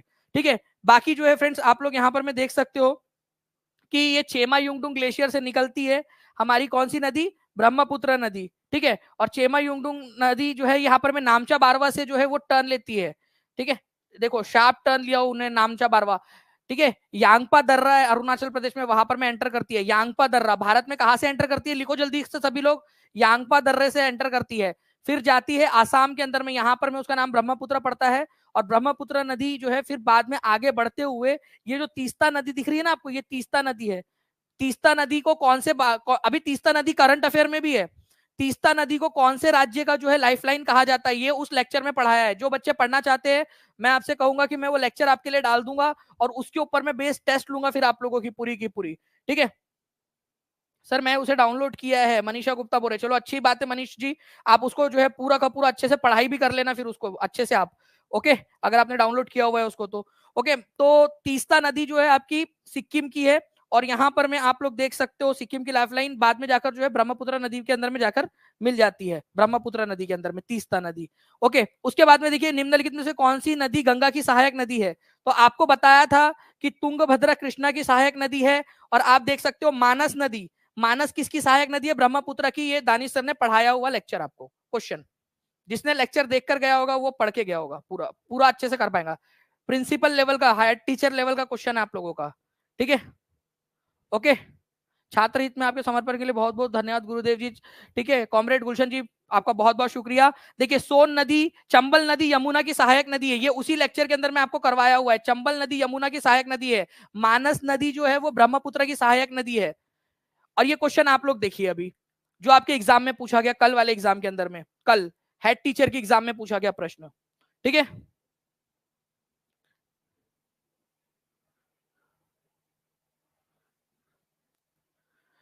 ठीक है, चलिए बहुत बढ़िया आशीष यादव जी, बहुत बहुत शुक्रिया। और अगर मैं बात करूं आगे में आप लोगों से फ्रेंड्स, आगे हम लोग बढ़े तो ये सारी की सारी जो चीजें हैं आप लोगों की हम लोगों ने करी हुई है। कृष्णा की सहायक नदियां है भीमा, केवीएस टीजीटी में आया था, तुंगभद्रा, मूसी, ये सारा पढ़ाया है आपको। आप लोगों के लिए डाल दूंगा मैं। Which one of the following was the constitutional adviser to constituent assembly of India? ठीक है, एडवाइजर कौन थे ये बताइए सर। 60% ऑफ अभी भी है कि जी हाँ बिल्कुल, आज जो है आपका इंडिया के वर्ल्ड कप जीतने की खुशी में जो है वो 60% ऑफ है, फ्लैट 60% ऑफ है। तो आप जितने भी लोग हैं, आप जो भी कोर्स ले रहे हो अपने दोस्तों को सबको बता सकते हो 60% फ्लैट ऑफ है आज के लिए केवल। तो आप लोग उसके अंदर में ज्वाइन हो सकते हो जितने भी लोग हैं। ठीक है, सफलता सुनिश्चित करनी है फ्रेंड्स तो करना पड़ेगा आपको। रात भर जैसे मैंने मेहनत की है आप लोगों के लिए, रात भर आपको भी अपने सपनों के लिए मेहनत करनी पड़ेगी। ठीक है, मेहनत करनी पड़ती है, मेहनत का कोई पर्याय नहीं है। तो कॉन्स्टिट्यूएंट असेंबली के संवैधानिक सलाहकार कौन थे? तो ये तो बहुत ही इजी क्वेश्चन है, डॉक्टर बी एन राव। ठीक है, बी एन राव जो है फ्रेंड्स आंसर हो जाएगा आपका सी। डायरेक्ट पढ़ाया हुआ क्वेश्चन है सर, थोड़ा सा साइड हो गया क्या sir? Please sir, please please थोड़ा सा सर, दानिश सर, लाल सलाम। ठीक है सर, ओके ठीक है। अब देखिए यहाँ पर में सेकेंड मीटिंग जो हुई थी 11 दिसंबर को हुई थी। ठीक है, सलाहकार कौन थे? संविधान सभा के adviser, adviser to the assembly, संविधान सभा के एडवाइजर कौन थे सर? एक बार फिर से बता दोगे प्लीज? ठीक है, सलाम सर। ओके, देखिए सेक्रेटरी कौन थे वो वाला क्वेश्चन भी पढ़ाया हुआ है अभी आप लोगों को। ठीक है, तो बी एन राव आप लोगों का देख सकते हो, आप लोग यहाँ पर में बी एन राव एडवाइजर थे, ये याद रखना है आप सभी लोगों ने। ओके, बी एन राव, आप लोगों को डायरेक्ट करवाया हुआ क्वेश्चन। मैं आप लोगों को चाहूंगा यहाँ पर मैं एक छोटा सा आप लोगों को दिख गया है, मैं वो भी अस्थायी अध्यक्ष कौन थे, सच्चिदानंद सिन्हा। देखिए ये भी याद रख लेना, सेक्रेटरी कौन थे, secretary HVR Iyengar, paid class में कराया है एचवीआर अयंगर, ठीक है, पेड क्लास में करवाया हुआ है एचवीआर अयंगर, उसको भी कर लीजिएगा प्लीज, एचवीआर अयंगर। सर थोड़ा सा, बस थोड़ा सा धीरे सर, ये यहाँ पर मैं रुक जाए अगर वो, तो वो बहुत इंपॉर्टेंट है, मुझे लग रहा है कि नेक्स्ट एग्जाम के अंदर में पूछे जाने की संभावना है, इसीलिए मैं रुक रहा हूँ उसके अंदर में। आपके लिए मेहनत करने की जरूरत पड़ेगी, बिल्कुल करेंगे। Secretary to the constituent assembly, संविधान सभा के सचिव, यहां पर मैं बात हो रही है सचिव की, ठीक है, सचिव कौन थे तो एचवीआर अयंगर, और एडवाइजर कौन थे तो बी एन राव, ठीक है, adviser B N Rau. Please ये दोनों के दोनों अभी के अभी कमेंट के अंदर में लिखो, अभी के अभी, मेरे को आप लोगों पे पूरा भरोसा है कि आप लोग जो है भसड़ मचाओगे, आप लोग अभी के अभी लिखो इस चीज को। सचिव कौन थे संविधान सभा के, सेक्रेटरी एचवीआर अयंगर, ठीक है, पेड क्लास में करवाया हुआ है। एडवाइजर कौन थे, बी एन राव थे, दोनों के दोनों पॉइंट लिखो अभी के अभी, सारे के सारे बच्चे जो जो पेपर क्लियर करना चाहते हैं वो बच्चे लिखेंगे, जो बच्चे जो है सिर्फ इधर उधर करना चाहते हैं, बाकी लोगों को बहलाना चाहते हैं, वो लोग ना लिखे फिर, ठीक है। ज्ञानदीप प्रजापति जी बहुत बहुत शुक्रिया आपका भी, आपके प्यारे से कमेंट के लिए। चलिए, तो देख सकते हो आप लोग, बी एन राव जो है फ्रेंड्स एडवाइजर थे संविधान सभा के, और एचवीआर अयंगर, मैं टीम का शुक्रिया अदा करना चाहूंगा कि उन्होंने वो क्वेश्चन को भी डाल दिया है, एचवीआर अयंगर वो स्लाइड को डाल दिया है, ठीक है। नाउ अब देखिए ड्राफ्टिंग कमेटी के अध्यक्ष कौन थे, संविधान समिति के प्रारूप, अभी यार ये क्या झंडू बाम क्वेश्चन पूछा है, ठीक है, मेरे बच्चों को तो याद है, प्रारूप समिति, मसौदा समिति, ठीक है। ओके, जल्दी जल्दी से बताइए यहाँ पर मैं आंसर क्या होगा। जी हाँ बिल्कुल, अभी भी जो रिवीजन बैच के लिए पूछ रहे बच्चे, रिवीजन बैच आप लोगों की स्टार्ट है, रिवीजन बैच के अंदर में भी आप लोग एनरोल कर सकते हो, कल ही मैंने बजट पढ़ाया है। जो टीआरई 4 की बैच ले रहे हैं उनको रिवीजन बैच अभी से ही मिलना स्टार्ट हो रहा है, ठीक है, जो जो टीआरई 4 के लिए पढ़ाई कर रहे हैं वो अभी भी कर सकते हैं। पूरी टीम लगी होती है, एक एक रात रात भर मेहनत करती है आप लोगों के लिए। चलिए, तो देखिए प्रारूप समिति के अध्यक्ष कौन थे, ये क्वेश्चन पूछा गया आप लोगों से। तो ड्राफ्टिंग कमेटी के अध्यक्ष जो थे डॉक्टर बी आर आंबेडकर। प्रारूप समिति कितने सदस्य थे इसके बताइए, कितने लोग थे, कितने आदमी थे, कितने आदमी थे, ठीक है। तो आप लोग लिख दीजिए यहां पर में सरदार, ओके, लिख दीजिए आप लोग, प्रारूप समिति में कितने आदमी थे, सरदार 7 आदमी थे यहां पर में टोटल, ओके। तो ये याद रखना है आप लोगों ने, आप लोग देख सकते हो यहाँ पर मैं इस पर्टिकुलर क्वेश्चन को, ओके, पूरी की पूरी समितियां कराई आपको। ड्राफ्टिंग कमेटी के अध्यक्ष थे doctor B R Ambedkar, committee on rules and procedure, ठीक है, प्रक्रियाओं के लिए समिति राजेंद्र प्रसाद, संचालन समिति के अध्यक्ष कौन थे वो भी आपको बताया, उसके बाद में इसके नेक्स्ट स्लाइड में भी पढ़ाया है आपको, ठीक है, केंद्रीय अधिकार समिति जवाहरलाल नेहरू, ठीक है, उसके बाद में union constitution Jawaharlal Nehru, provincial constitution, ठीक है, आपके वल्लभ भाई पटेल। तो ये सारी चीजें हमने पढ़ी है, इसके अलावा भी हमने पढ़ी थी, और भी हमारी वाली स्लाइड्स है, ठीक है, ओके।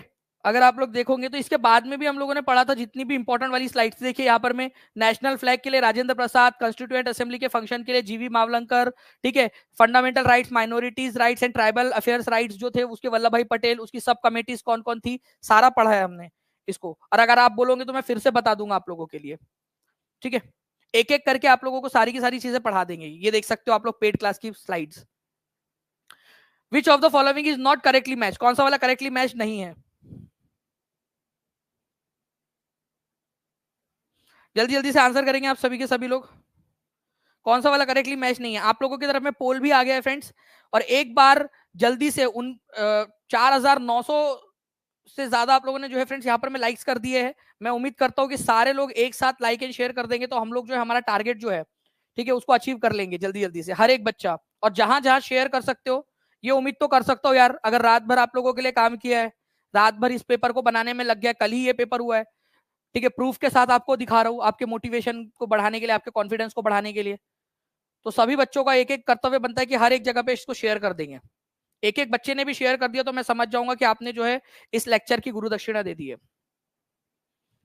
चलिए, which of the following is not a correctly match, Sachindra Nath Sanyal, आपको बताना है सचिंद्र नाथ सान्याल, ठीक है, वैलेंटाइन चिरोल, ठीक है, ये वो चिरोल है, मैं इसको इसको देख के तो मेरे को बड़ी गुस्सा आती है। वैलेंटाइन चिरोल इंडियन अनरेस्ट नाम की पुस्तक लिखी, और भारतीय अशांति का जनक हमारे जो है वो बाल गंगाधर तिलक को बोला उसने, ठीक है।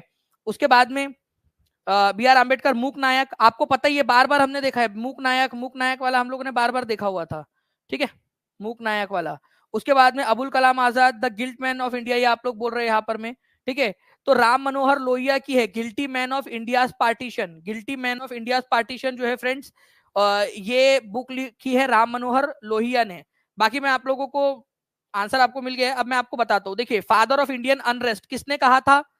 वैलेंटाइन चिरोल ने कहा था उसकी पुस्तक द इंडियन अनरेस्ट के अंदर में, ठीक है। आप खुद देख सकते हो यहाँ पर में वैलेंटाइन चिरोल, देखिए चमकता हुआ वैलेंटाइन चिरोल, उसने पुस्तक लिखी थी इंडिया अनरेस्ट नाम की, जिसमें गंगाधर तिलक को उन्होंने फादर ऑफ इंडियन अनरेस्ट कहा था, ठीक है। आप देख सकते हो यहाँ पर में, ओके। तो भारतीय अशांति का जनक कहा था उन्होंने वैलेंटाइन चिरोल ने, ठीक है। वैलेंटाइन चिरोल ने बाल गंगाधर तिलक को अशांति का जनक कहा था उसकी पुस्तक, ठीक है, इंडिया अनरेस्ट के अंदर में। उसके बाद में देखिए doctor Bhimrao Ambedkar, young India Mahatma Gandhi ji का है। मूक नायक किसका है? अब आप इस क्वेश्चन के अंदर में देखिए, डॉक्टर भीमराव अंबेडकर द्वारा प्रकाशित समाचार पत्र कौन सा था? डायरेक्ट क्वेश्चन आपका पढ़ाया हुआ टीचिंग परीक्षा का, नेशनल हेराल्ड जवाहरलाल नेहरू। मूक नायक आपको बताया था डॉक्टर बी आर अम्बेडकर का है मूक नायक। आप डायरेक्ट क्वेश्चन आपका आया, डायरेक्ट डायरेक्ट। तबियत ठीक नहीं लग रही है सर? तबियत ठीक है, वो रात भर जागने के कारण जो है आवाज थोड़ी सी ये हो गई है। सुभाष चंद्र बोस द्वारा कौन सी पुस्तक नहीं लिखी गई बताइए? सुभाष चंद्र बोस के द्वारा, आपको बताया द इंडियन स्ट्रगल जो है वो किसकी पुस्तक है, ठीक है। द इंडियन स्ट्रगल किसकी पुस्तक है? सुभाष चंद्र बोस की पुस्तक है the Indian struggle. Unhappy India किसकी है? लाला लाजपत राय। देखिए लाला लाजपत राय की पुस्तक है अनहैप्पी इंडिया, ठीक है। दिख रहा है आपको अनहैप्पी इंडिया, लाला लाजपत राय लिखा हुआ है मैंने यहाँ पर में क्लास का वीडियो। उसके बाद में आप लोग देखिए यहाँ पर में, okay, unhappy India. The Indian struggle किसने लिखी थी, ठीक है, द इंडियन स्ट्रगल नाम की पुस्तक, ये देखिए आप लोग, सुभाष चंद्र बोस ने द इंडियन स्ट्रगल लिखी है। ये क्वेश्चन आप लोगों का डायरेक्टली इंडियन स्ट्रगल, ओके। और आपका सचिंद्र नाथ सान्याल जो थे, उन्होंने बंदी जीवन लिखा, क्योंकि काफी लंबे समय तक जो है उनको बंदी रखा गया था, उनको जेल में रखा गया था। The guilty man of India, ठीक है, इंडिया पार्टीशन, राम मनोहर लोहिया। अब मैं इसके ऊपर में क्वेश्चन आप लोगों से पूछूंगा अभी। इस क्वेश्चन को देखिए आप लोग, ठीक है। The guilty man of India partition किसने लिखी? अभी के अभी आंसर लिखेंगे आप सभी लोग, हर कोई बच्चा। मुझे ये वाला बुक किसने लिखी है ये अभी के अभी चाहिए आप लोगों से लिखकर, अभी के अभी। The guilty man of India partition अभी के अभी लिखेंगे हर एक बच्चा, हर एक बच्चा लिखेगा कमेंट के अंदर में। And thank you very much friends 5000 plus likes के लिए, आप लोगों के 5000 प्लस लाइक्स के लिए। It means a lots for whole team जो रात भर जाकर काम करती रही आप लोगों के लिए। एक एक बंदा जो पीछे से आप लोगों के लिए काम कर रहा है उनको समर्पित, ठीक है, उन सभी लोगों को समर्पित। चलिए लिख दिया है आप लोगों ने Ram Manohar Lohia the guilty man of India partition. हो सकता है अगले बार ये क्वेश्चन आ जाए आप लोगों से, ठीक है। वैलेंटाइन चिरोल ने इंडिया अनरेस्ट नाम की पुस्तक लिखी थी। और फादर ऑफ इंडियन अनरेस्ट किसको कहा जाता है? ये क्वेश्चन आप लोग लिखिए जल्दी से। फादर ऑफ इंडियन अनरेस्ट किसको कहा जाता है? ये क्वेश्चन आप लोगों के लिए जल्दी से कमेंट के अंदर में लिखेंगे। फादर ऑफ इंडियन अनरेस्ट किसको कहा जाता है, ठीक है। कैगा परमाणु ऊर्जा प्लांट कहां पर में स्थित है? कैगा पढ़ाया नहीं है आप लोगों को? कैगा नहीं बताया आप लोगों को कि कैगा कहां पर में है, काकड़ापाड़ा कहां पर में, नरोरा कहां पर में आपको, ठीक है, कुंडाकुलम कहां पर में, सारी की सारी चीजें बताइए आप लोगों को, ठीक है।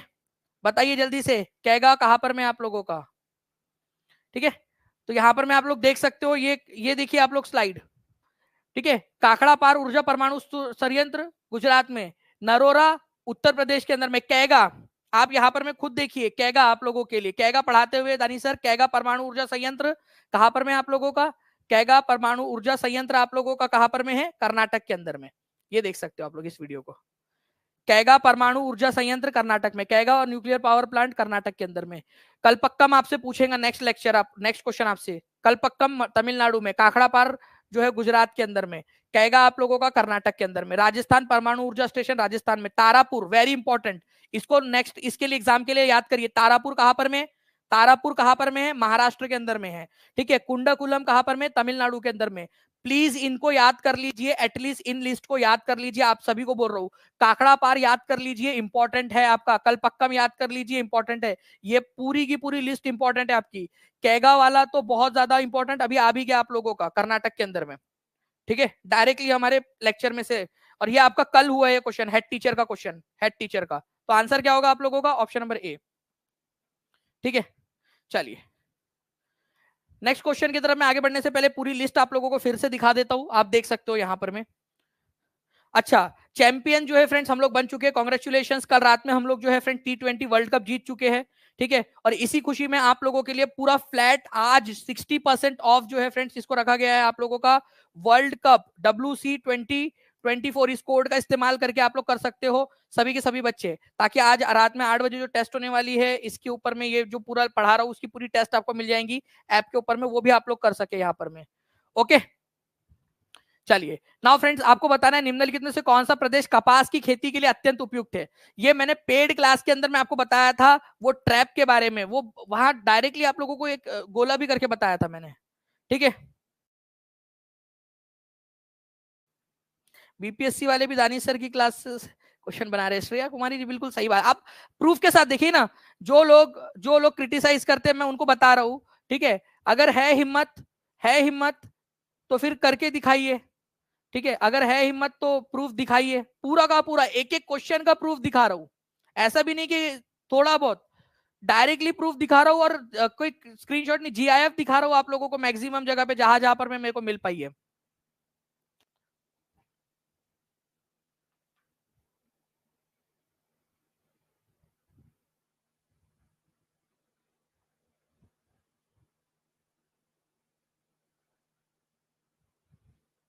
लगाइए जल्दी जल्दी से आंसर आप लोग।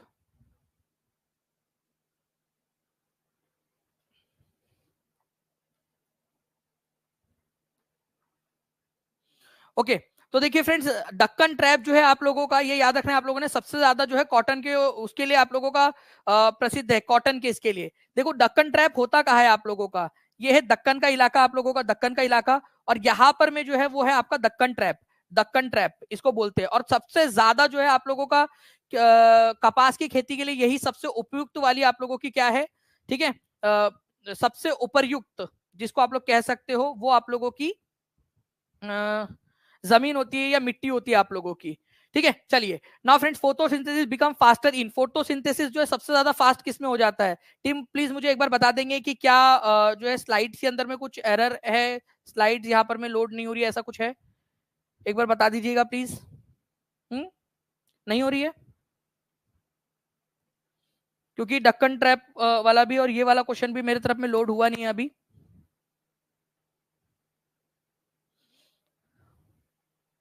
जी, अभी तक भी लोड हुआ नहीं है मेरे पास में। चलिए, तो फोटोसिंथेसिस जो है वो आप लोगों का बताइए सबसे फास्टेस्ट किसके अंदर में होता है, फास्टर।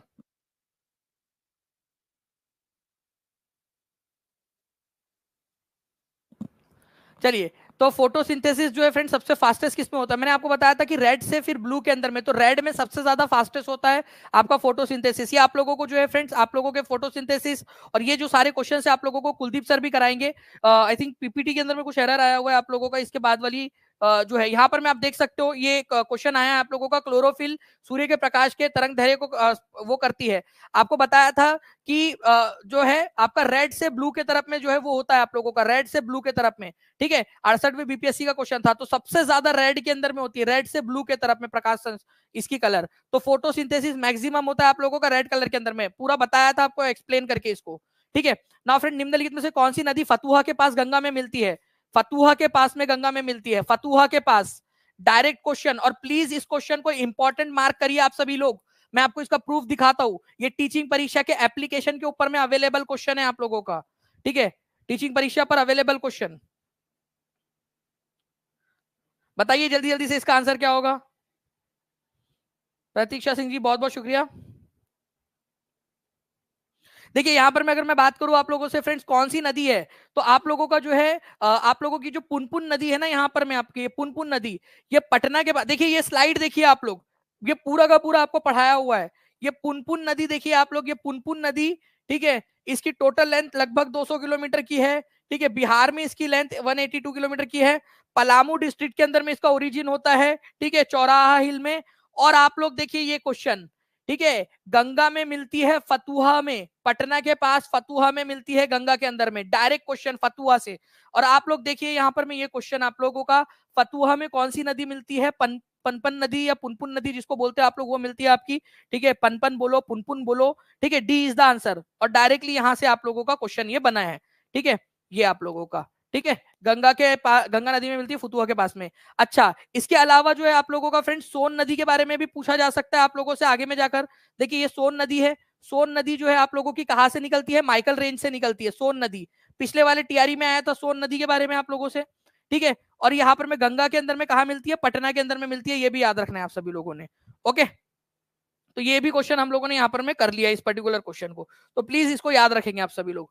ओके, नेक्स्ट क्वेश्चन की तरफ में आगे बढ़ते हैं हम लोग। उससे पहले आपको बता दूं कि 63वीं बीपीएससी में 2018 में क्वेश्चन आया था, फ्री ऑफ कॉस्ट ये क्वेश्चन पेपर अवेलेबल है, फ्री ऑफ कॉस्ट आपके टीचिंग परीक्षा ऐप के ऊपर में क्वेश्चन अवेलेबल है आपका। 63वीं बीपीएससी का सारे बीपीएससी के पेपर्स के प्रीलिम्स के क्वेश्चन पेपर्स आपके लिए डाल दिए थे। आंसर करो इसका जल्दी से आप लोग, ठीक है, जल्दी से, ठीक है। ये क्वेश्चन 63वीं बीपीएससी का डायरेक्ट क्वेश्चन, देखिए सेम ऑप्शंस के साथ में डाला है उन्होंने क्वेश्चन को, सेम ऑप्शन सब कुछ सेम, और ये क्वेश्चन आप लोगों के लिए डाल दिया है उन्होंने आप लोगों के लिए, ठीक है। देख सकते हो आप लोग डायरेक्टली क्वेश्चन आप लोगों के लिए वही से 63वीं बीपीएससी का क्वेश्चन है, टीचिंग परीक्षा के ऊपर में अवेलेबल है ये। ओके, चलिए, तो B is the correct answer होगा यहाँ पर में पुनपुन नदी। अब आप लोगों ने आंसर लगाया 89% लोगों ने, भाई अब तो कम से कम 100 लगा देते यार। तो ये जो है फ्रेंड्स आप लोगों का आज का जो है मेरे वाले लेक्चर थे। मैं आपको बता दूं अभी आपने पूरा लेक्चर देखना है, 5500 से ज्यादा लाइक्स आप लोगों ने कर दिए फ्रेंड्स, बहुत बहुत शुक्रिया आप सभी लोगों का, ठीक है, 5500 प्लस लाइक्स के लिए। और आपको बता दूं कि अभी कुलदीप सर आने वाले हैं, पूरा लेक्चर आप देखिए, ठीक है। कुलदीप सर आपको साइंस के लेक्चर कराएंगे, कुलदीप सर, ठीक है, कुलदीप सर। उसके बाद में जो है आप लोगों को काजल मैम जो है वो साइंस, आप लोगों को काजल मैम जो है वो करवाएंगी रीजनिंग के सारे क्वेश्चन जो रीजनिंग के आए हैं, ठीक है, रीजनिंग के क्वेश्चन, फिर मैथ्स के क्वेश्चंस आप लोगों को करवाए जाएंगे। और अब बता दूं आपको कि, ठीक है, आप लोगों का जो अभी जो ऑफर चल रहा है आप लोगों का, जो 60% ऑफ के लिए इंडिया जो जीत गया है उसकी खुशी में आप लोगों का, तो उसका आप लोग आनंद ले सकते हो जितने भी बच्चे हैं वो लोग। और आज 8 बजे 8 PM पर आपको इसकी टेस्ट मिल जाएंगी, टेस्ट जो पूरा पेपर था उसकी। और साथ ही साथ उसके जस्ट 1 घंटे बाद, पहले आप टेस्ट दोगे, वो टेस्ट आपने अच्छे से देना है, उसके 1 घंटे बाद मतलब 9 बजे आप लोगों को उसका प्रैक्टिस टेस्ट मिल जाएंगी टीचिंग परीक्षा के पेड क्लासेस के अंदर में जितनी भी है, चाहे वो आपका 65 पेपर्स हो, चाहे रिवीजन बैच हो, चाहे टीआरई 4 हो, चाहे टीआरई 3 हो, सारे जगह के ऊपर में पूरी मेहनत लग रही है फ्रेंड, पूरी टीम लगी हुई है रात भर से। कई जो है लोग अपने यहाँ पर में, हमारे यहाँ पर में जो आभा शुक्ला जी है वो अपने घर में नहीं गई रात भर, हमारे यहाँ पर में हन्नान सर है, ठीक है, वो काम कर रहे थे, वो घर नहीं गए रात भर, भावेश सर घर नहीं गए, मैं घर नहीं गया रात भर, ठीक है। और हम लोग यहाँ पर में कर रहे थे सुबह सुबह तक भी सारे लोग। तो एक यार उसके लिए बनता है, और इसके लिए जो है हम लोग यहाँ पर में ऐप के अंदर में इसको रख रहे हैं ताकि जो पूरे लोग है, पूरा जो सपोर्ट है जो उसको चलाने के लिए, इंस्टीट्यूशन को चलाने के लिए लगता है, वो सारा हम लोग उसको मैनेज कर सके। तो कांग्रेचुलेशन टीम इंडिया। और हम लोग जो है फ्रेंड्स अभी मैं कुलदीप सर को यहाँ पर मैं लाना चाहूंगा सामने में।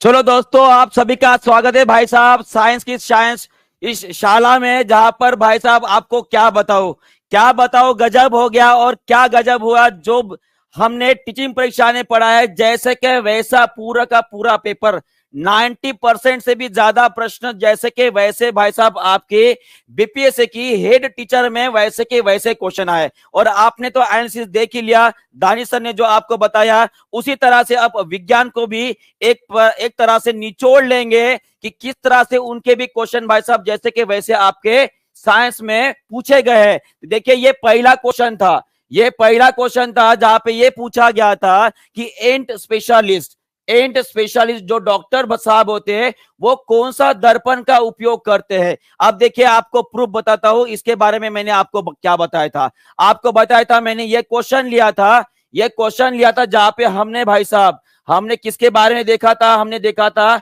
जो दांत के डॉक्टर साहब होते उनके बारे में पढ़ा था। और वहां पे आपको ये क्वेश्चन मैंने एक बार नहीं बल्कि 2 बार आपको पढ़ाया था कि वहां पे आंसर क्या रहेगा आपका।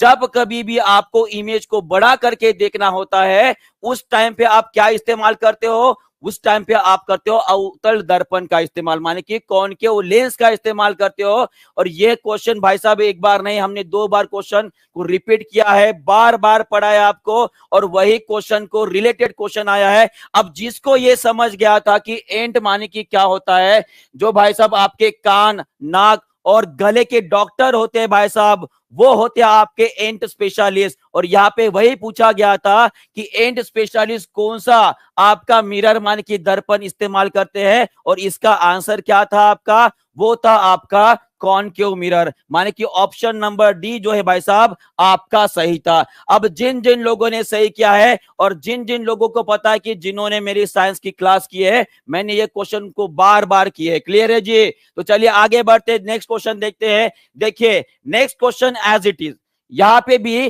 प्लांट हार्मोन के बारे में बताया था। किसके बारे में पूछा गया, जो वानस्पतिक हार्मोन्स होते हैं उनके बारे में पूछा गया था, और ये भी क्वेश्चन मैंने लिया था। आपको प्रूफ दिखाऊं, प्रूफ दिखाओ। चलिए देखिए ये क्वेश्चन कैसे पूछा गया था। मैंने एक क्वेश्चन लिया था कि जो रंध्र होते जिसे हम स्टोमेटो बोलते हैं, उनको बंद और चालू करने में कौन सा एसिड इस्तेमाल, माने कि कौन सा हार्मोन जो है वो भाई साहब मदद करता है। और वहां पे आंसर में आपको एब्सिसिक एसिड तो आ गया था।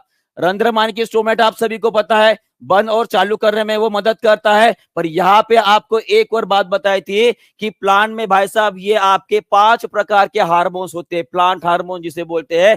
वहां पे साइटोकाइनिन, ऑक्सिन, उसके बाद जिब्रेलिन, उसके बाद एब्सिसिक एसिड। एब्सिसिक एसिड को हमने डोरमेंसी हार्मोन बोला था, माने कि जब भाई साहब पानी की कमतरता हो जाए, जब खाने में ना मिले, उस टाइम जो पत्तियां झड़ती है ना पेड़ों की, उस टाइम पे ये एब्सिसिक एसिड काम करता है। और वो क्या करता है जी, वो आपका जो वाटर वेपोरेशन होता है आपका पौधों से, वो कम कर देता है।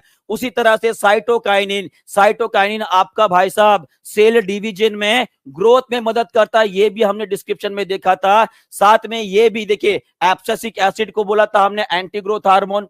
उसी तरह से ये स्टिमुलेट करता है आपके स्टोमेटा, माने कि रंध्र को ओपन करता है और उसमें से जो भाप बनी है फोटोसिंथेसिस से वो बाहर निकालता है।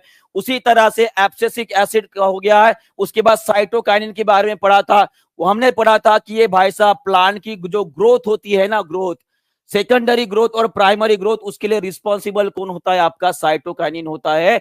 बिल्कुल करेक्ट क्वेश्चन उसी में से आया है आपका। और वही यहाँ पे पूछा गया है कि भाई साहब बस आपको पहचानना था कि यहाँ पे प्लांट हार्मोन कौन सा था, और यह आपका आंसर एकदम इजी, साइटोकाइनिन। वैसे भी हमने बहुत बार इंसुलिन पैंक्रियास से निकलता है, आप सबको पता है। ईस्ट्रोजेन भाई साहब इसे हमने बार बार बोला है कि ये क्या होता है जी, आपका फीमेल सेक्स हार्मोन होता है, महिलाओं में पाया जाता है।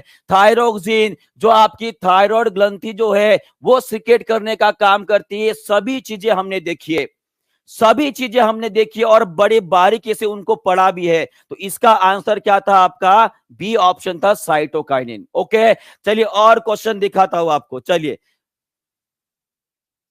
दिल जो है भाई साहब बिल्कुल गार्डन गार्डन हो गया है। जैसे ही वो हेड पेपर का हेड टीचर का जैसे ही पेपर देखा ना, ऐसे लग रहा था कि हमने पढ़ाया और हमारा सुन के भाई साहब बीपीएससी ने छाप दिया, बिल्कुल ऐसे ही लग रहा। देखिए नेक्स्ट क्वेश्चन क्या था, विच of the following elements easily loss the electron.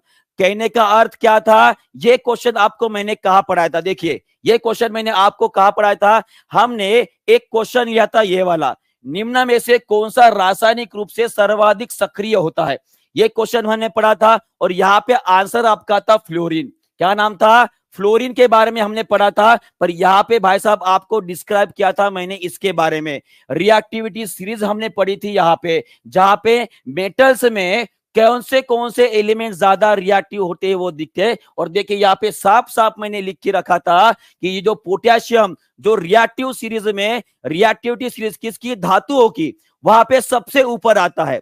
और रिएक्टिविटी सीरीज में अगर आप ऊपर से नीचे जा रहे हो तो उसकी प्रतिक्रियाशील कम होती जाएगी, और नीचे से अगर ऊपर जाओगे तो वो अधिक क्रियाशील हो जाता है। और सबसे ऊपर कौन था, पोटेशियम था। और इसीलिए आपको यहाँ पे लिख के भी रखा था, सबसे अधिक क्रियाशील प्रतिक्रियाशील कौन था जी, आपका पोटेशियम था। बिल्कुल वही क्वेश्चन भाई साहब, वही क्वेश्चन, बिल्कुल वही क्वेश्चन यहाँ पे पूछा गया था। आपका आंसर क्या रहेगा, पोटेशियम रहेगा। क्या रहेगा, पोटेशियम रहेगा। बहुत बढ़िया। अब आई ना बात समझ में, मैं क्यों बोलता था बार बार कि भाई साहब वाईटी के ऊपर पूरा नॉलेज आपको फ्री ऑफ कॉस्ट मिल रहा है। ये सुविधा हमारे जमाने में तो नहीं थी, पर आपको फ्री ऑफ कॉस्ट मिला, तो इसकी वैल्यू समझिए।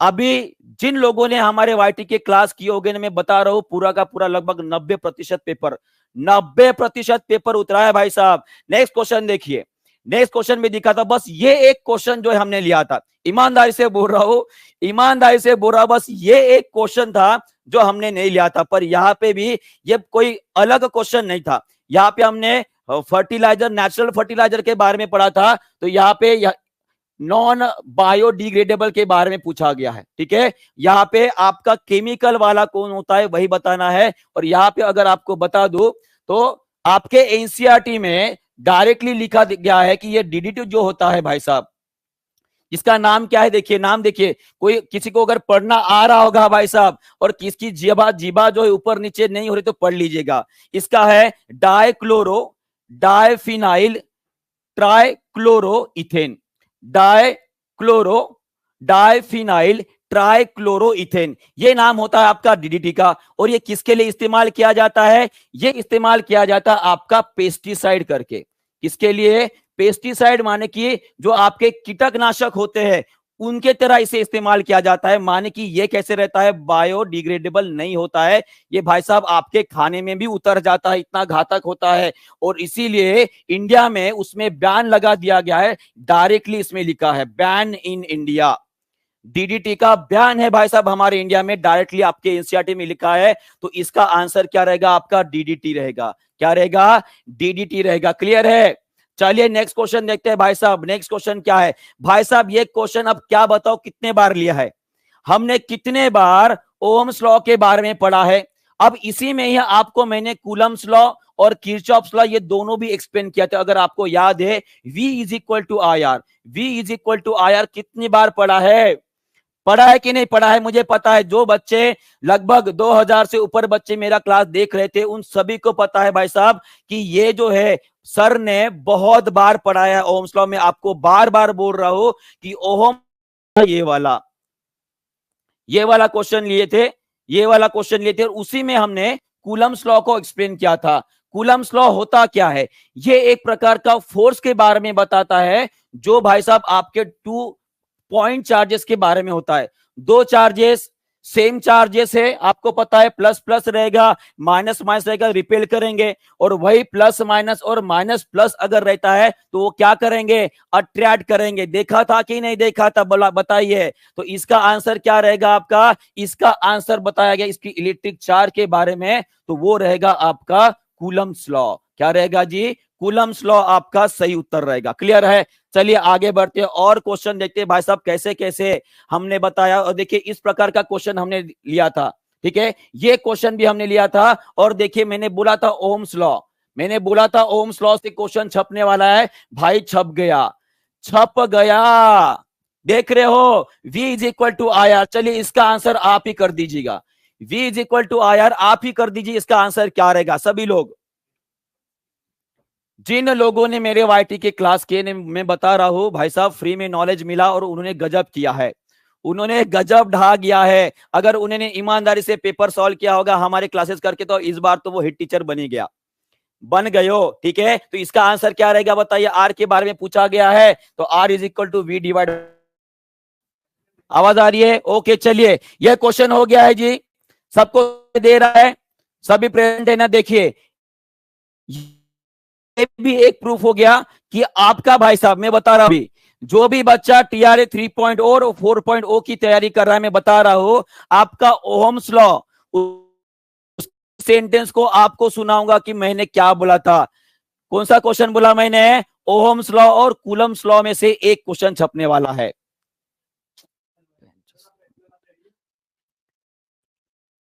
क्लियर है, चलिए भाई साहब ये सबको समझ में आया है जी, ये सबको समझ में आया है। एज इट इज क्वेश्चन, मैंने ये क्वेश्चन बहुत बार कराया है और जो बच्चे हमेशा प्रेजेंट रहते थे उनको तो ये क्वेश्चन याद भी हो गया है ना बहुत बार। इसके आगे का क्वेश्चन देखते हैं, इसके आगे का क्वेश्चन देखते हैं। देखिए ये देखिए, ये वाला हमने क्वेश्चन किया था अकॉर्डिंग टू ओम्स लॉ का, एक क्वेश्चन क्या था जहां पे हमने ये देखा था कि उसमें ग्राफ कैसे निकाला जाता है। ग्राफ कैसे निकाला जाता है, वहां पे होता है भाई साहब आपका स्ट्रेट लाइन ग्राफ होता है, किसके बीच का, आपके करंट के बीच का और वोल्टेज के बीच का। और ये क्वेश्चन आप देख पा रहे हो, अगर ये इमेज आपको ध्यान में आ रही है ना ओम साहब जी की, तो आपको पक्का लगेगा जी हाँ सर ये आपने क्वेश्चन कराया है। और ये अगर आपको ग्राफ नजर आ रहा है यहाँ पे, तो इस ग्राफ के ऊपर क्वेश्चन आने के चांसेस में बोल रहा हूं बहुत बहुत बहुत ज्यादा आपके लिए इंपॉर्टेंट हो जाता है। अभी ये ग्राफ आपके लिए बहुत ज्यादा इंपॉर्टेंट अगर आप तैयारी 3.0 और 4.0 की तैयारी कर रहे हो। क्लियर है जी? चलिए बढ़ते हैं भाई साहब आगे, क्वेश्चन देखते हैं, नेक्स्ट क्वेश्चन देखते हैं। ये देखिए आपका आया है नेक्स्ट क्वेश्चन, कमरे के ताप पर द्रव अवस्था में रहने वाला धातु का नाम। अब मुझे बताइए ये क्वेश्चन मैंने कितने बार किया है। अगर किसी को क्विक सिल्वर ये नाम याद आ रहा है, किसी को, जिस बच्चे ने मेरा क्लास किया है उसे एक पता है कि मर्क्यूरी को माने कि पारे को क्या बोला जाता है, क्विक सिल्वर बोला जाता है, उसने तो ये भाई साहब क्वेश्चन आंखें बंद कर ही मार के आया होगा। इसका आंसर क्या रहेगा जी? इसका रहेगा मर्क्यूरी माने कि पारा रहेगा भाई साहब। ओके, बहुत बढ़िया। और इस प्रकार का क्वेश्चन हमने लिया था, देखिए आपको दिखाता हूं उस क्वेश्चन का। हाँ देखिए ये क्वेश्चन लिया था मैंने, अगर आपको याद है ये क्वेश्चन लिया था, वहां पे हमने डिस्क्राइब किया था कि सभी के सभी, यहाँ पे देखा क्या लिखा है, ऑल मेटल्स आर हार्ड, और उसको एक्सप्लेन करते समय आपको बताया था कि मर्क्यूरी जो होता है, मर्क्यूरी क्या है, एक प्रकार का धातु है, वो आपके रूम टेम्परेचर पे किस में रहेगा भाई साहब? लिक्विड में रहता है, लिक्विड स्टेट में रहता है, ये आपको बहुत अच्छे से पता है। क्लियर है? और देखिए ये ग्राफ पूरा का पूरा पीरियोडिक टेबल आपको एक्सप्लेन किया था, और देखिए यहाँ पे सीधा सीधा आपको लिख के बताया था कि जो मर्क्यूरी है वो एकमात्र ऐसा धातु है वो कैसे रहता है? लिक्विड स्टेट में रहता है। क्लियर है? बहुत बढ़िया। चलिए आगे बढ़ते हैं, देखते हैं नेक्स्ट क्वेश्चन। देखिए ये क्वेश्चन अब बताइए, ये क्वेश्चन कोई सोचने वाला है? ये क्वेश्चन कुछ सोचने वाला है। अब यहां पे देखिए एसिड और बेस को रिएक्ट करोगे तो आपका क्या बनता है? एसिड और बेस को अगर आप रिएक्ट करते हो तो आपका क्या बनता है भाई साहब? सॉल्ट बनता है और H2O, और इसे ही हम क्या बोलते हैं? उदासीनीकरण। क्या बोलते हैं? उदासीनीकरण बोलते हैं, माने कि क्या बोलते हैं? न्यूट्रलाइजेशन बोलते हैं। क्या बोलते हैं? Neutralization reaction. और ये भी क्वेश्चन मैंने कराया है, ये भी क्वेश्चन मैंने कराया है। चलिए देखते हैं क्वेश्चन को। देखिए ये क्वेश्चन हमने कराया था जिसमें कि भाई साहब सॉल्ट अगर मेडअप होता है स्ट्रॉन्ग एसिड से और वीक बेस से तो क्या बनता है? ये क्वेश्चन मैंने कराया था, और उसका आंसर हमने इस तरह से देखा था, जहां पे पहला ही सेंटेंस आपको लिख के बताया था कि एसिड एंड बेस को जब रिएक्ट कराओगे तो आपकी कौन सी रिएक्शन होती है? न्यूट्रलाइजेशन की रिएक्शन होती है भाई साहब। याद आया कि नहीं याद आया? याद आ गया? तो यही होती है रिएक्शन, और यही होता है नॉलेज। जब कभी भी किसी चीज के आप पे पीछे पड़ जाओगे ना तो भाई साहब वो आपको मिलनी ही है, वो आपको मिलनी ही है। क्लियर है? चलिए भाई साहब आगे बढ़ते हैं। ये पूरा यहाँ पे हमने स्ट्रॉन्ग एसिड कौन से होते हैं, वीक एसिड कौन से, ये सभी कुछ डिस्कस किया था, ये सभी कुछ हमने डिस्कस किया था। चलिए नेक्स्ट क्वेश्चन, ये आंसर देखिए, ये क्वेश्चन देखिए, और ये क्वेश्चन को हमने भाई साहब न्यूरॉन के बारे में पढ़ाया था, और अगर आपको याद होगा तो यहां पे आंसर आपका आएगा सिनेप्स। क्या आएगा? सिनेप्स इसका उत्तर आएगा। यहां पे पूछा गया है कि दो न्यूरॉन्स के बीच में ये आपका न्यूरॉन्स हो गया इस तरह से, ठीक है, ये डेंड्राइट्स हो गए, ये एक्सोन हो गया यहाँ पे, और यहाँ पे भाई साहब दो न्यूरॉन जहां पे जुड़ते हैं उनको, उस गैप को क्या बोला जाता है? सिनेप्स बोला जाता है। ये एक्चुअली मैंने क्वेश्चन पढ़ाया है, पर मैंने सर्च करने के बाद भी ये क्वेश्चन मुझे मिला नहीं, शायद पीडीएफ फॉर्म में होगा, ठीक है, पर अगली बार इसका प्रूफ भी आपको दिखा दूंगा भाई जी। क्लियर है जी? चलिए भाई साहब आगे बढ़ते हैं। हाँ ये क्वेश्चन देखिए, ये हमने कितनी बार पढ़ा होगा बताइए? Ozone layer, ozone hole, global warming gases, ये सभी के सभी भाई साहब पूरे के पूरे कंसेप्ट हमने कम से कम 5 नहीं, कम से कम 10 बार पढ़ा है। कितने बार? 10 बार पढ़ा है। और आपको यही बताया था मैंने कि अल्ट्रावायलेट रेडिएशन से भाई साहब, ये अल्ट्रावायलेट रेडिएशन कहां पे गिरेंगे? आपके स्किन के ऊपर। तो किसका डिसीज होने वाला है आपको बताइए? होगा ये आपका, कहा गया जी, स्किन कैंसर, त्वचा का कैंसर होता है। और सीधा सीधा आपको मैंने एनसीईआरटी से निकाला हुआ जो एक छाप था वो दिखा दिया था। अगर आपको यकीन ना आए तो देखिए ये वाला क्वेश्चन हमने लिया था, अगर आपको याद है कि अल्ट्रावायलेट रेडिएशन भाई साहब कौन सी लेयर में पाए जाते हैं? अल्ट्रावायलेट रेडिएशन कौन सी लेयर में पाए जाते हैं, ये क्वेश्चन जब हमने किया था तो उसका आंसर क्या था आपका, यूवी स्ट्रेटोस्फियर। क्या नाम आंसर था, स्ट्रेटोस्फियर, ये आंसर था। उसके साथ हमने ये भी फिगर आपको दिखाई थी कि स्ट्रेटोस्फियर में ओजोन जो होता है लगभग 15 से 30 किलोमीटर के बीच में, 15 से 30 किलोमीटर के बीच में, या 15 से 35 बोलो, इसके बीच में पाया जाता है, ये भी आपको बताया था। और साथ में भाई साहब ये भी स्लाइड आपको एक्सप्लेन की थी कि नहीं की थी, की थी, क्लियर है। और आपको बताएगा जो सीएफसी होते हैं, कौन, क्लोरोफ्लोरोकार्बन जो होते हैं, वो भाई साहब हमारी ओजोन को खा रहे हैं। और आपको बताया था कि एक क्लोरीन का मॉलिक्यूल लगभग 1 लाख, कितने, 1 लाख ओजोन के मॉलिक्यूल को खा रहा है, खा रहा है ना, ये बताया था। और इसके साथ साथ ये पूरी की पूरी आपकी स्लाइड एनसीईआरटी से छपवा के आपको लगा दी थी यहाँ पे। अगर आपको याद होगा तो देखिए यहाँ पे डायरेक्टली लिखा है कि जो O3 होता है, जिसे हम ओजोन बोलते हैं, और इसका रेडिएशन देखिए, उसका वेवलेंथ कितना होता है, और ये क्या करता है, स्किन कैंसर कराता है भाई साहब, क्या कराता है, स्किन कैंसर। और स्किन कैंसर का आपको नाम भी बताया था, इसे बोला जाता है मेलानोमा। क्या बोला जाता है, मेलानोमा बोला जाता है, ये भी आपको बताया था।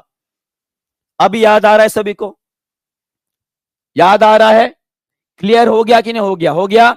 चलिए भाई साहब आगे बढ़ते हैं, आगे बढ़ते, ये क्वेश्चन आप सभी के लिए, if body becomes positive charge it is become. अब देखिए ये दूसरे फॉर्म में हमने पढ़ा था, अगर आपको याद है तो हमने एक टॉपिक पढ़ा था जहां पे आपको बताया था कि कोई अगर न्यूक्लियस है, उसके सराउंडिंग आपके क्या इलेक्ट्रॉन घूम रहे हैं, और इलेक्ट्रॉन जब ये डोनेट करता है तो इस एटम के ऊपर कौन सा चार्ज आता है, पॉजिटिव चार्ज आ जाता है। और यही क्वेश्चन यहाँ पे पूछा है, वो पूछ रहा है कि किसी बॉडी से अगर मान लीजिए उसके ऊपर पॉजिटिव चार्ज आ गए हैं, पॉजिटिव चार्ज आ गए हैं, तो उसमें किसके कारण आए होंगे भाई साहब, उसने इलेक्ट्रॉन दिए होंगे, इलेक्ट्रॉन क्या दिए, उसने दिए होंगे, तभी तो उसके ऊपर पॉजिटिव चार्ज आता है, तभी तो उसके ऊपर पॉजिटिव चार्ज आता है भाई साहब। देखा है ना, इलेक्ट्रोस्टैटिक किसमें देखा था हमने, इलेक्ट्रोस्टैटिक में देखा था। अगर आपको याद है मैंने एग्जांपल दिया था कि कंघी करो भाई साहब तो आपके कागज चिपकने लगेंगे, बलून को ऐसे घिसो तो आपको वहां पे भी कागज चिपकते हुए नजर आएंगे, क्यों, क्योंकि वहां पे चार्जेस डेवलप होते हैं, क्या होते हैं, चार्जेस डेवलप होते हैं। क्लियर है जी, चलिए भाई साहब आगे बढ़ते हैं, देखते हैं एक और क्वेश्चन, एक और क्वेश्चन ये रहा नेक्स्ट क्वेश्चन, रेनबो। ये तो मैंने आपके पेड क्लास में पढ़ाया था, मैं सच्ची बता रहा हूं, ये आपके पेड क्लास में मैंने इसको, इस टॉपिक को पढ़ाया था, पेड क्लास में इसके इस टॉपिक के ऊपर आपका पूरा का पूरा एक्सप्लेनेशन भी हुआ था, साथ में कुछ क्वेश्चन भी इसके ऊपर सॉल्व किए थे। रेनबो कहां पे बनता है, रेनबो कहां पे बनता है, और उस टाइम पे आपकी सन की पोजीशन क्या रहेगी, ऐसा क्वेश्चन है, ठीक है। अब देखिए यहां पे हमने क्या पढ़ा था, यहां पे ये क्वेश्चन मैंने लिया था पेड़ में, ये वाला क्वेश्चन लिया था, दोपहर 12 बजे किस दिशा में इंद्रधनुष दिखाई देगा। अभी यहां पे मैंने ये बताया था कि रेनबो जो होता है भाई साहब, माने कि आपका रेनबो जो रहेगा, रेनबो जो रहेगा वो हमेशा आपके सूरज के, आपके सूरज चाचू के अपोजिट डायरेक्शन में बनता है। अब मुझे बताइए 12 बजे अगर वो पूछ रहे हैं कि इंद्रधनुष कहां पे बनेगा, तो इसका इसका आंसर क्या दोगे, इसका आंसर था आपका ये कहीं नहीं दिखाई देगा, क्योंकि 12 बजे अगर आपका सूरज ऊपर है तो धरती के ऊपर थोड़ा इंद्रधनुष आने वाला है, समझ पा रहे हो बात को, ठीक है। तो सिंपल सा कंसेप्ट था यहाँ पे, और आपका आंसर यहाँ पे क्या रहेगा जी, in the opposite direction of the sun, सूर्य के विपरीत दिशा में बनता है आपका रेनबो। बहुत बढ़िया, चलिए नेक्स्ट क्वेश्चन देखते हैं। देखिए ये पूरा का पूरा टॉपिक मैंने एक्सप्लेन किया था आपके पेड क्लास में, इसलिए मैं बोल रहा था कि पेड क्लास भी ले लो भाई साहब, बड़ा फायदा हो जाएगा। अगर कोई बंदे ने अभी भी 4.0 की तैयारी कर रहा है और उसने क्लास नहीं लिया है तो इससे सुनहरा मौका नहीं मिलने वाला। आपको लास्ट बार भी पिछले बार भी बताया था कि भाई साहब अगस्त महीने में 3 लाख वैकेंसीज निकलने वाली है बीपीएससी की, और सबसे ज्यादा वैकेंसी रहने वाली है आपकी कहां पे, शिक्षा विभाग में। तो सोच लो टीआरई 4.0 के बारे में, अभी भी नहीं सुधरोगे तो गए काम से, ठीक है। चलिए नेक्स्ट क्वेश्चन लेते हैं भाई साहब, ये पूरा का पूरा मैंने एक पेड क्लास में ही पढ़ाया था, ठीक है। नेक्स्ट क्वेश्चन, अब ये बताइए, ये क्वेश्चन हमने कितने बार किया है वाईटी के ऊपर, ब्रेकडाउन। हमारा अन्न जो होता है भाई साहब पेट में जाएगा, और पेट में जाने के बाद उसे डाइजेस्ट कौन करता है भाई साहब, एंजाइम्स। कौन करते हैं? एंजाइम। तो इसका आंसर क्या रहेगा आपका? सीधी सीधी बात है भाई, सीधी सीधी बात है, डाइजेस्टिव एंजाइम्स करेंगे। कौन करेंगे? Digestive enzymes. जैसे कि हमने हमने बात की थी किसकी जी? प्रोटीन। प्रोटीन को तो कौन तोड़ेगा बताइए? प्रोटीन को तो कौन तोड़ेगा? ये तोड़ेगा आपका पेप्सिन। कौन तोड़ेगा? पेप्सिन तोड़ेगा। अगर मैं बात करूं आपके कार्बोहाइड्रेट की, कार्बोहाइड्रेट या जिसे हम स्टार्च बोलते हैं, इसे कौन तोड़ता है? आपका एमिलेज तोड़ता है। कौन तोड़ता है? एमिलेज तोड़ता है। मैं अगर बात करूं फैट माने कि वसा की, इसे कौन तोड़ता है बताइए? इसे कौन तोड़ता है भाई साहब? लाइपेज नाम का एंजाइम तोड़ता है। और डाइजेशन मतलब क्या होता है? डाइजेशन मतलब बड़े कॉम्प्लेक्स मॉलिक्यूल को छोटे छोटे टुकड़े में माने कि सिंपलर मॉलिक्यूल में तोड़ना। और ये काम कौन करते हैं? आपके एंजाइम्स करते हैं। क्लियर है? बहुत बढ़िया। चलिए आगे बढ़ते हैं, देखते हैं और कौन सा क्वेश्चन आया है। ये क्वेश्चन मैंने कराया था, ये क्वेश्चन मैंने कराया था और उसी में आपको बताया था कि भाई साहब जो भी होता है सब एंजाइम के वजह से होता है। किसकी वजह से? एंजाइम के वजह से होता है। तो भाई साहब यहां तक कि हमारे विज्ञान के क्वेश्चन थे, यहां तक कि हमारे विज्ञान के क्वेश्चन थे। और मुझे बताएंगे, आप बताइए, अगर आपको सच में अगर किसी को ज्वाइन करना है तो आप किसे ज्वाइन करोगे? आप खुद डिसीजन लो अभी। अगर मान लीजिए इस 2 महीने के कालावधि में पढ़ा गया 90% अगर आपके पेपर में जैसे कि वैसे आ रहा है, तो इसका मतलब क्या है? इसका मतलब क्या है भाई साहब? टीचिंग परीक्षा बीपीएससी एग्जाम कंडक्ट करने वाली किंग है। खुद कंडक्ट नहीं करते हैं, पर इतना तो हमें समझ में आ गया कि क्या आंसर रहने वाला है। क्लियर हो गया है? इसके बाद जो है, हाँ, तो थोड़ा सा नेटवर्क का इश्यू हो गया है, पर थोड़ा ध्यान रखिएगा, थोड़ा ध्यान रखिएगा और सोचिएगा। मैं फिर से बीच में बोल रहा हूं, क्या बोल रहा हूं कि जिस तरह से आपकी एग्जामिनेशन टीआरई 3.0 की आ रही है और उसमें गेसिंग अगर चाहिए तो बस यही हमारा बेस्ट रहेगा। टीचिंग परीक्षा is the best coaching classes, best educational platform. Clear है? अभी काजल मैम जो है आपके भाई साहब मैथ्स के क्वेश्चन लेने वाले हैं और काजल मैम आपका रीजनिंग के क्वेश्चन लेने वाले हैं। काजल मैम आपका बहुत बहुत स्वागत है। Thank you so much sir, thank you so much. Hello everyone, good afternoon, Radhe Radhe, Har Har Mahadev, Sat Shri अकाल, वालेकुम अस्सलाम। कैसे हैं सब लोग? मैं उम्मीद करती हूँ आप सब लोग बहुत बढ़िया होंगे, ठीक होंगे, अच्छे होंगे, स्वस्थ होंगे एंड आप लोगों का पेपर बहुत ही बढ़िया हुआ होगा। हाँ जी, चलिए जी स्टार्ट करते हैं। देखते हैं कल के क्वेश्चंस में आपने क्या आंसर लगाया है। एक बार रिप्लाई कर देंगे। मेरी आवाज, मेरी वीडियो बिल्कुल परफेक्ट है? एक बार सब लोग रिप्लाई कर दीजिए, मेरी आवाज, मेरी वीडियो बिल्कुल परफेक्ट है? हाँ जी, चलिए बहुत बढ़िया। Good afternoon, good afternoon, thank you so much, thank you so much. आवाज वीडियो परफेक्ट है? एनी दिक्कत? चलिए स्टार्ट करते हैं। चलिए, तो ये आपका पहला क्वेश्चन आपके सामने आ चुका है। देखिए जितने भी रीजनिंग के क्वेश्चन आए हैं ना, हमने सारे एक एक क्वेश्चन हमने किया हुआ एज इट इज। अब ये मानो कि एज इट इज आपको क्वेश्चंस आए हैं, ठीक है? एज इट इज हमने बहुत बार डिस्कस किए सेम क्वेश्चंस। तो चलिए जी, पहला क्वेश्चन आपके सामने आ चुका है। इसको आपने क्या करना था? लॉजिकल सीक्वेंस में अरेंज करना था। क्या करना था? लॉजिकल सीक्वेंस में अरेंज करना था। इसमें आपको 5, सबसे पहले पेशेंट, डायग्नोस, बिल, डॉक्टर और ट्रीटमेंट। चलिए जी बताइए इस क्वेश्चन में आप क्या आंसर लगा के आए हैं? हरियप जल्दी से, बहुत बढ़िया। हाँ जी, जल्दी से बताइए क्या क्या आंसर लगा के आए हैं आप? इस क्वेश्चन का आंसर क्या लगा के आए हैं? सबसे पहले डॉक्टर होगा। देखो सबसे पहले डॉक्टर, डॉक्टर के बाद पेशेंट। देखिए ये तो आंसर आपका होता ही नहीं, ठीक है? सबसे पहले क्या होना था? पेशेंट। पेशेंट के बाद क्या होना था? डॉक्टर, यानी कि पहला। फिर आपके पास चौथा, पेशेंट डॉक्टर के पास जाएंगे। डॉक्टर क्या करेगा? आपकी प्रॉब्लम को डायग्नोज करेगा। डायग्नोज के बाद ट्रीटमेंट होगा। ट्रीटमेंट के बाद बिल पे होगा। यानी कि इसका आंसर क्या रहने वाला था? जल्दी से सब लोग कमेंट बॉक्स में टाइप करेंगे। आपको हमने हजारों बार कहा है एक एक क्वेश्चन बड़े ध्यान से देख के सॉल्व करने का।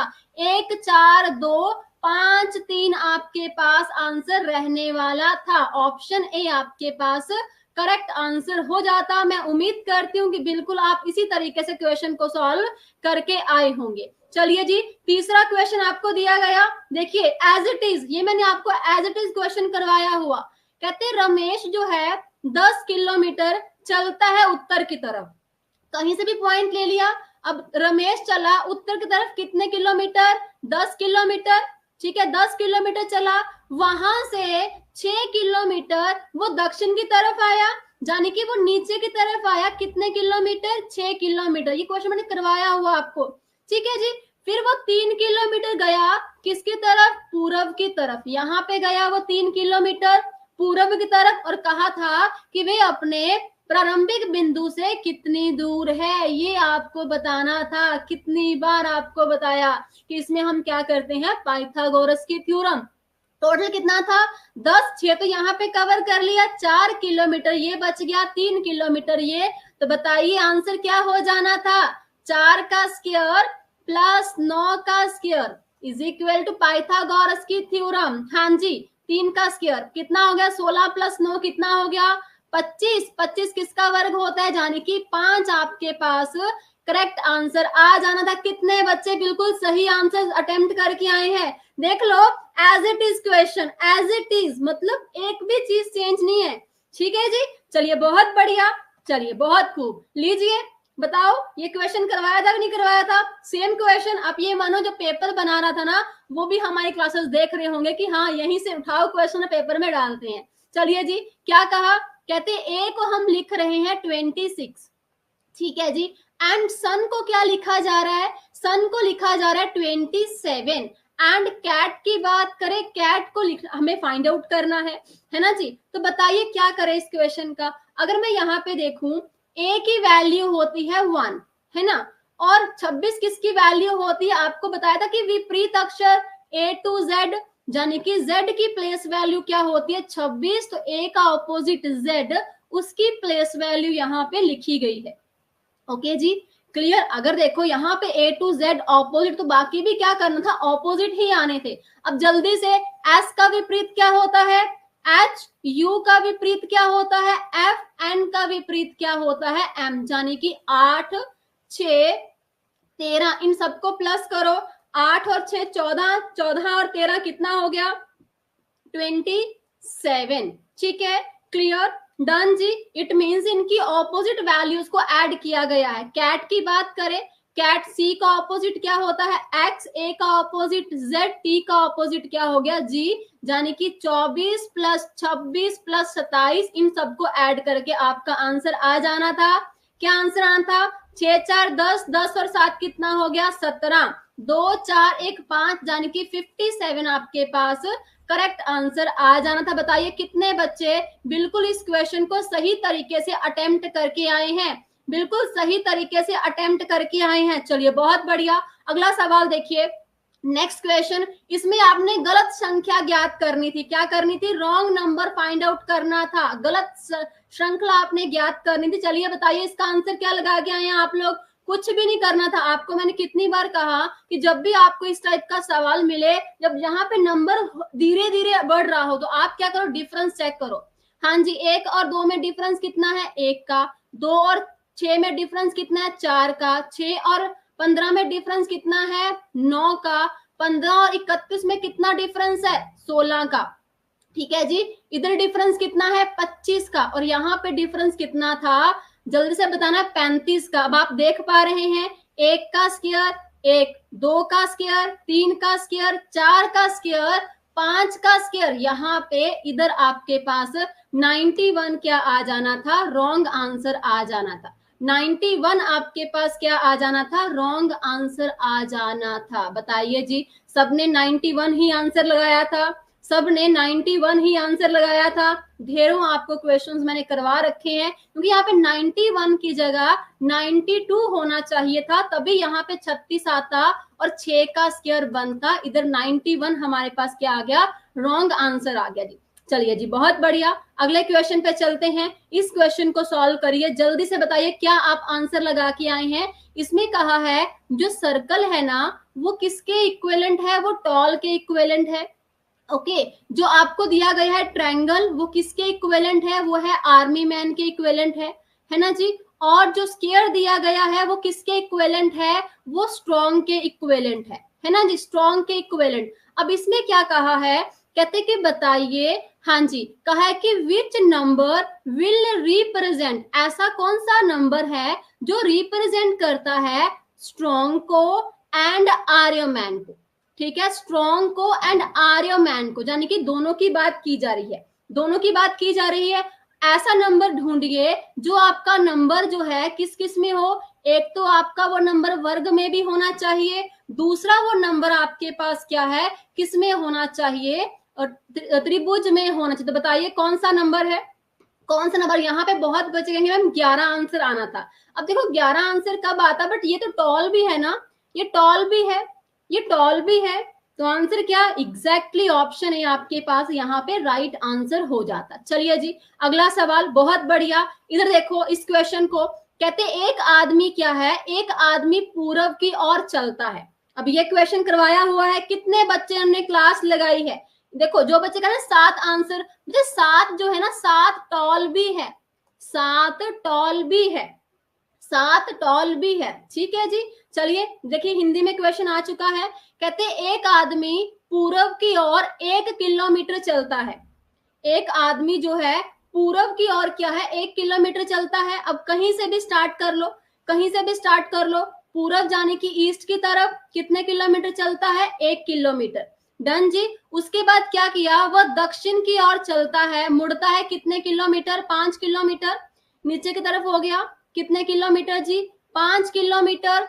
फिर कहा कि वो फिर से पूरब की ओर मुड़ता है कितने किलोमीटर, 2 किलोमीटर, एंड देन वहां से बाद में वो उत्तर की ओर चलता है कितने किलोमीटर, 9 किलोमीटर, ऊपर से चला गया कितना, 9 किलोमीटर, राइट। अब पूछा है कि अब वो अपने शुरुआती बिंदु से कितनी दूरी पे है, ये पूछा गया है, ये शुरुआती बिंदु से कितनी दूरी। अब देखो अगर ये 2 किलोमीटर है, ऑब्वियस सी बात है ये भी कितना होगा, 2 किलोमीटर ही होगा, 2 किलोमीटर। अगर ये वाला 5 किलोमीटर है तो ये भी कितना होगा, ये भी 5 किलोमीटर होगा, यानी बचा कितना, 4 किलोमीटर यहाँ पे बच गया, और ये कितना हो गया, 3 किलोमीटर। तो बताइए यहाँ पे भी क्या लग रही थी, पाइथागोरस की थ्योरम, पाइथागोरस की थ्योरम, 3 किलोमीटर एंड 4 किलोमीटर, तो क्या हो जाएगा इसका आंसर, आंसर क्या हो जाएगा, ट्रिपलेट्स, 3 4 5, 5 किलोमीटर अगेन आपके पास क्या हो जाता, करेक्ट आंसर आ जाता। ठीक है जी,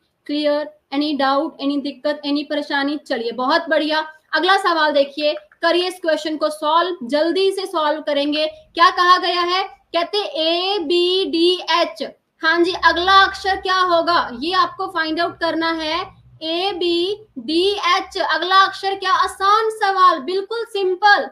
हाँ जी, ए की प्लेस वैल्यू 1, बी की प्लेस वैल्यू 2, डी की प्लेस वैल्यू 4, एच की प्लेस वैल्यू 8। बताइए क्या किया गया है यहाँ पे, क्या किया गया, 1 का डबल 2, 2 का डबल 4, 4 का डबल 8, 8 का डबल क्या होता 16, 16 जाने की पापा की परी, 16 की वैल्यू क्या है, पापा की परी, आपको बताया था मैंने, पापा की परी हमारे पास क्या हो गया, करेक्ट आंसर ऑप्शन सी आ जाता। चलिए इस क्वेश्चन को सॉल्व करिए। The missing term in the sequence, आपने बताना है यहाँ पे कौन सी टर्म जो है प्रश्न चिन्ह के स्थान पे क्या रहेगा, प्रश्न चिन्ह के स्थान पे क्या रहेगा। चलिए जी इस क्वेश्चन का आंसर आप क्या लगा के आए हैं, कुछ भी नहीं था। आपको मैंने क्या, जब स्टार्टिंग में नंबर छोटा हो, लास्ट में नंबर बहुत बड़ा हो, तब हम क्या करते हैं, हमें पता है कहीं ना कहीं यहाँ पे मल्टीप्लाई किया हुआ किसी न किसी नंबर से।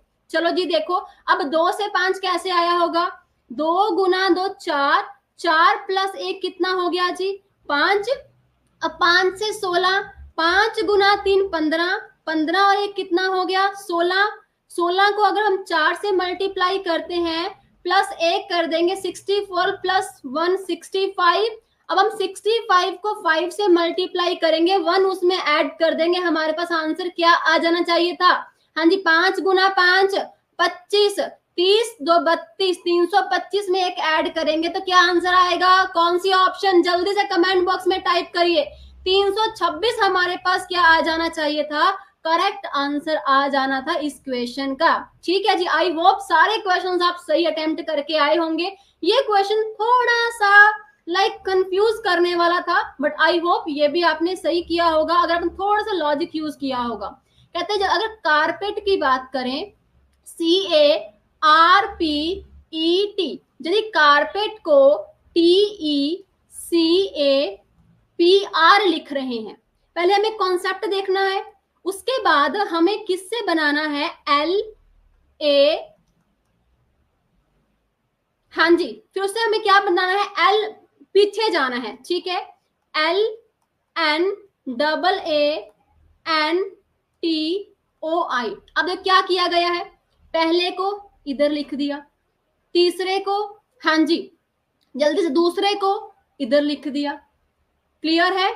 थोड़ा सा 1 मिनट रुको, थोड़ा सा यहाँ पे गड़बड़ हुआ, 1 मिनट रुको। हाँ, जल्दी से बताइए इसका आंसर आप क्या लिख के आए हैं, T C E A P R. अब देखो सी से ये आ गया, ए इधर आ गया और आर इधर, यानी कि एक एक नंबर को छोड़ के आगे नंबर्स लिख दिए, ठीक है। अब इधर भी क्या करते हैं, पहला हमें स्किप करना था, सेकंड वाले को ऊपर लेके जाना था, रिवर्स चलना था, ठीक है। अब उसके बाद नेक्स्ट नीचे एक वाला हमें स्किप करना था, नेक्स्ट हमें ऊपर लेके जाना था, ठीक है जी। फिर यहाँ पे एन ए टी, फिर हमारे पास क्या आ जाता, आई, एन ए टी आई, ये ऑप्शन एलिमिनेट, ये ऑप्शन भी हमारे पास बच जाती, ठीक है। उसके बाद ये देखो यहाँ पे, फिर उसके बाद क्या किया गया है, उसके बाद P हमारे पास यहाँ पे आ गया, E इधर आ गया और T को यहाँ पे आगे ले आए, ओके, रिवर्स किया गया है। तो इधर आपके पास क्या आया था, O, ठीक है, फिर आपके पास यहाँ पे N, फिर यहाँ पे A और यहाँ पे L, यानी कि NATIONAL, ऑप्शन ए आपके पास यहाँ पे करेक्ट आंसर बन जाता। हमें पीछे जाना था, इससे आगे नहीं जाना था, इससे आगे नहीं जाना था, इससे पीछे जाना था, बिकॉज हमें ये ऑलरेडी दे रखा है, इससे पीछे जाना था, ठीक है। आई होप ये क्वेश्चन सबने बड़े ही अच्छे तरीके से बहुत समझ के क्वेश्चन सॉल्व किया होगा, ठीक है। चलिए लास्ट आखिरी सवाल है, हाँ जी, नहीं 1-2 और भी सवाल होंगे, चलो इसको सॉल्व करिए। क्या कहा गया है, यदि सर्कल की बात करें, CIRCLE, सर्कल को अगर लिखा जा रहा है DKUFNF, है ना, तो बताना है आपने SQUARE को क्या लिखा जाता। सिंपल सवाल, इजी क्वेश्चन था, क्या था, C से D कितना ऐड किया, 1 ऐड कर दिया, बताओ बताओ। अब यहाँ पे 9 से 11 कितना ऐड किया, 2 ऐड कर दिया, है ना जी। तो चलिए 18 से 21 की बात करें, 18 से 21 कितना ऐड किया, 3 ऐड कर दिया, ठीक है। अब आगे देखो, 3 से 6 आ गया, अगेन 3 ऐड कर दिया, 12 से 14 आ गया +2, 5 से 6 आ गया +1, बस इतनी सी बात थी। आपको कितने ढेरों क्वेश्चंस प्रैक्टिस करवाया इस टाइप के, कि कभी भी आपको लगे कि मेरे को समझ में नहीं आ रहा कि क्या कॉन्सेप्ट, सिंपल आप नंबरिंग दे दो, ठीक है, नंबरिंग दे लो, कभी भी सवाल आपका गलत हो ही नहीं सकता। +1 कर दो 20, +2 कर दो 19, +3 कर दो 24, +3 कर दो D, +2 कर दो 20, +1 कर दो, हाँ जी 5 1 6, यानी कि TSX DTF आपके पास क्या आ जाना था, करेक्ट आंसर आ जाना था। इधर +3 +2 +1, हाँ जी। ऑप्शन बी कौन कौन आंसर लगा के आया है, ऑप्शन बी कौन कौन आंसर लगा के आया है। अरे ऑप्शन बी नहीं होना था, मैंने आपको बार बार कहा था कि क्वेश्चन सॉल्व करने के बाद भी क्या करने का था, ऑप्शंस को चेक करने का था कि हम कौन सा नंबर सही से कर रहे हैं, ठीक है। 20 18 से 20 T, 5 से 6 F, ओके जी, क्लियर। चलिए एक ये सवाल था आपके पास 132, 132, 156, इधर आपने फाइंड आउट करना था कि इसका आंसर क्या रहने वाला था। बताइए इसका आंसर क्या लगा के आए आप लोग, क्या आंसर लगा के आए थे, हाँ जी क्या लगा के आए हैं। हमने क्या किया, इसका डिफरेंस चेक करना था, क्योंकि इतना नंबर एकदम से नहीं बढ़ रहा। अगर डिफरेंस चेक करें तो कितना आ जाता है यहाँ पे 24। अगर इसी सीरीज को आगे चलाएं, हाँ जी इधर डिफरेंस चेक करो कितना डिफरेंस है, 30 का डिफरेंस है, यहाँ पे 32 का डिफरेंस है, इट मीन्स यहाँ पे 26 और यहाँ पे 28, 156 में 1 आंसर सबमिट करके आए हैं। आई होप सारे लोग जो है 182 ही सबमिट करके आए होंगे इस क्वेश्चन को। चलिए जी जल्दी से रिप्लाई कर दीजिए, जल्दी से रिप्लाई कर दीजिए। डन जी, क्लियर, चलिए जी, ये थे आपके आज के रीजनिंग के क्वेश्चन। मैं ये उम्मीद करती हूँ कि जितने भी क्वेश्चंस थे मैं ठीक है आप लोगों ने बिल्कुल सही से अटेम्प्ट किए होंगे, बड़े अच्छे से आप लोगों ने अटेम्प्ट किए होंगे। ठीक है जी, तो चलिए गाइस फिर thank you so much, keep positivity, हंसते रहिए, मुस्कुराते रहिए, God bless you, bye bye and take care. Teaching परीक्षा से बढ़िया आपको प्लेटफॉर्म कोई भी नहीं मिल सकता। आप यहाँ पे आपको प्रूफ दिखाया गया है कि जो एक एक क्वेश्चन आपको क्लास में करवाया जा रहा है या करवाया गया है, एज इट इज आपको पेपर में क्वेश्चंस वो दिख रहे हैं, एज इट इज क्वेश्चंस आपको पेपर में मिल रहे हैं। तो बताइए, अगर हमें पता है कि यहाँ से मेरी सिलेक्शन होनी है, फिर क्यों ना हम अपने फ्रेंड्स को, जितने भी हमारे फ्रेंड्स उनको भी बताएं कि इस चैनल से तैयारी करो, जहां पे हर एक सब्जेक्ट की बिल्कुल डीप से अच्छे से आपको तैयारी करवाई जाती है। ठीक है जी, तो चलिए guys, thank you so much, take care, God bless you. मिलते हैं नेक्स्ट क्लास में। और रीजनिंग की हर रोज क्लास होगी सुबह 10 बजे यूट्यूब के ऊपर। ठीक है जी, चलिए guys, thank you so much, bye bye, take care and God bless you.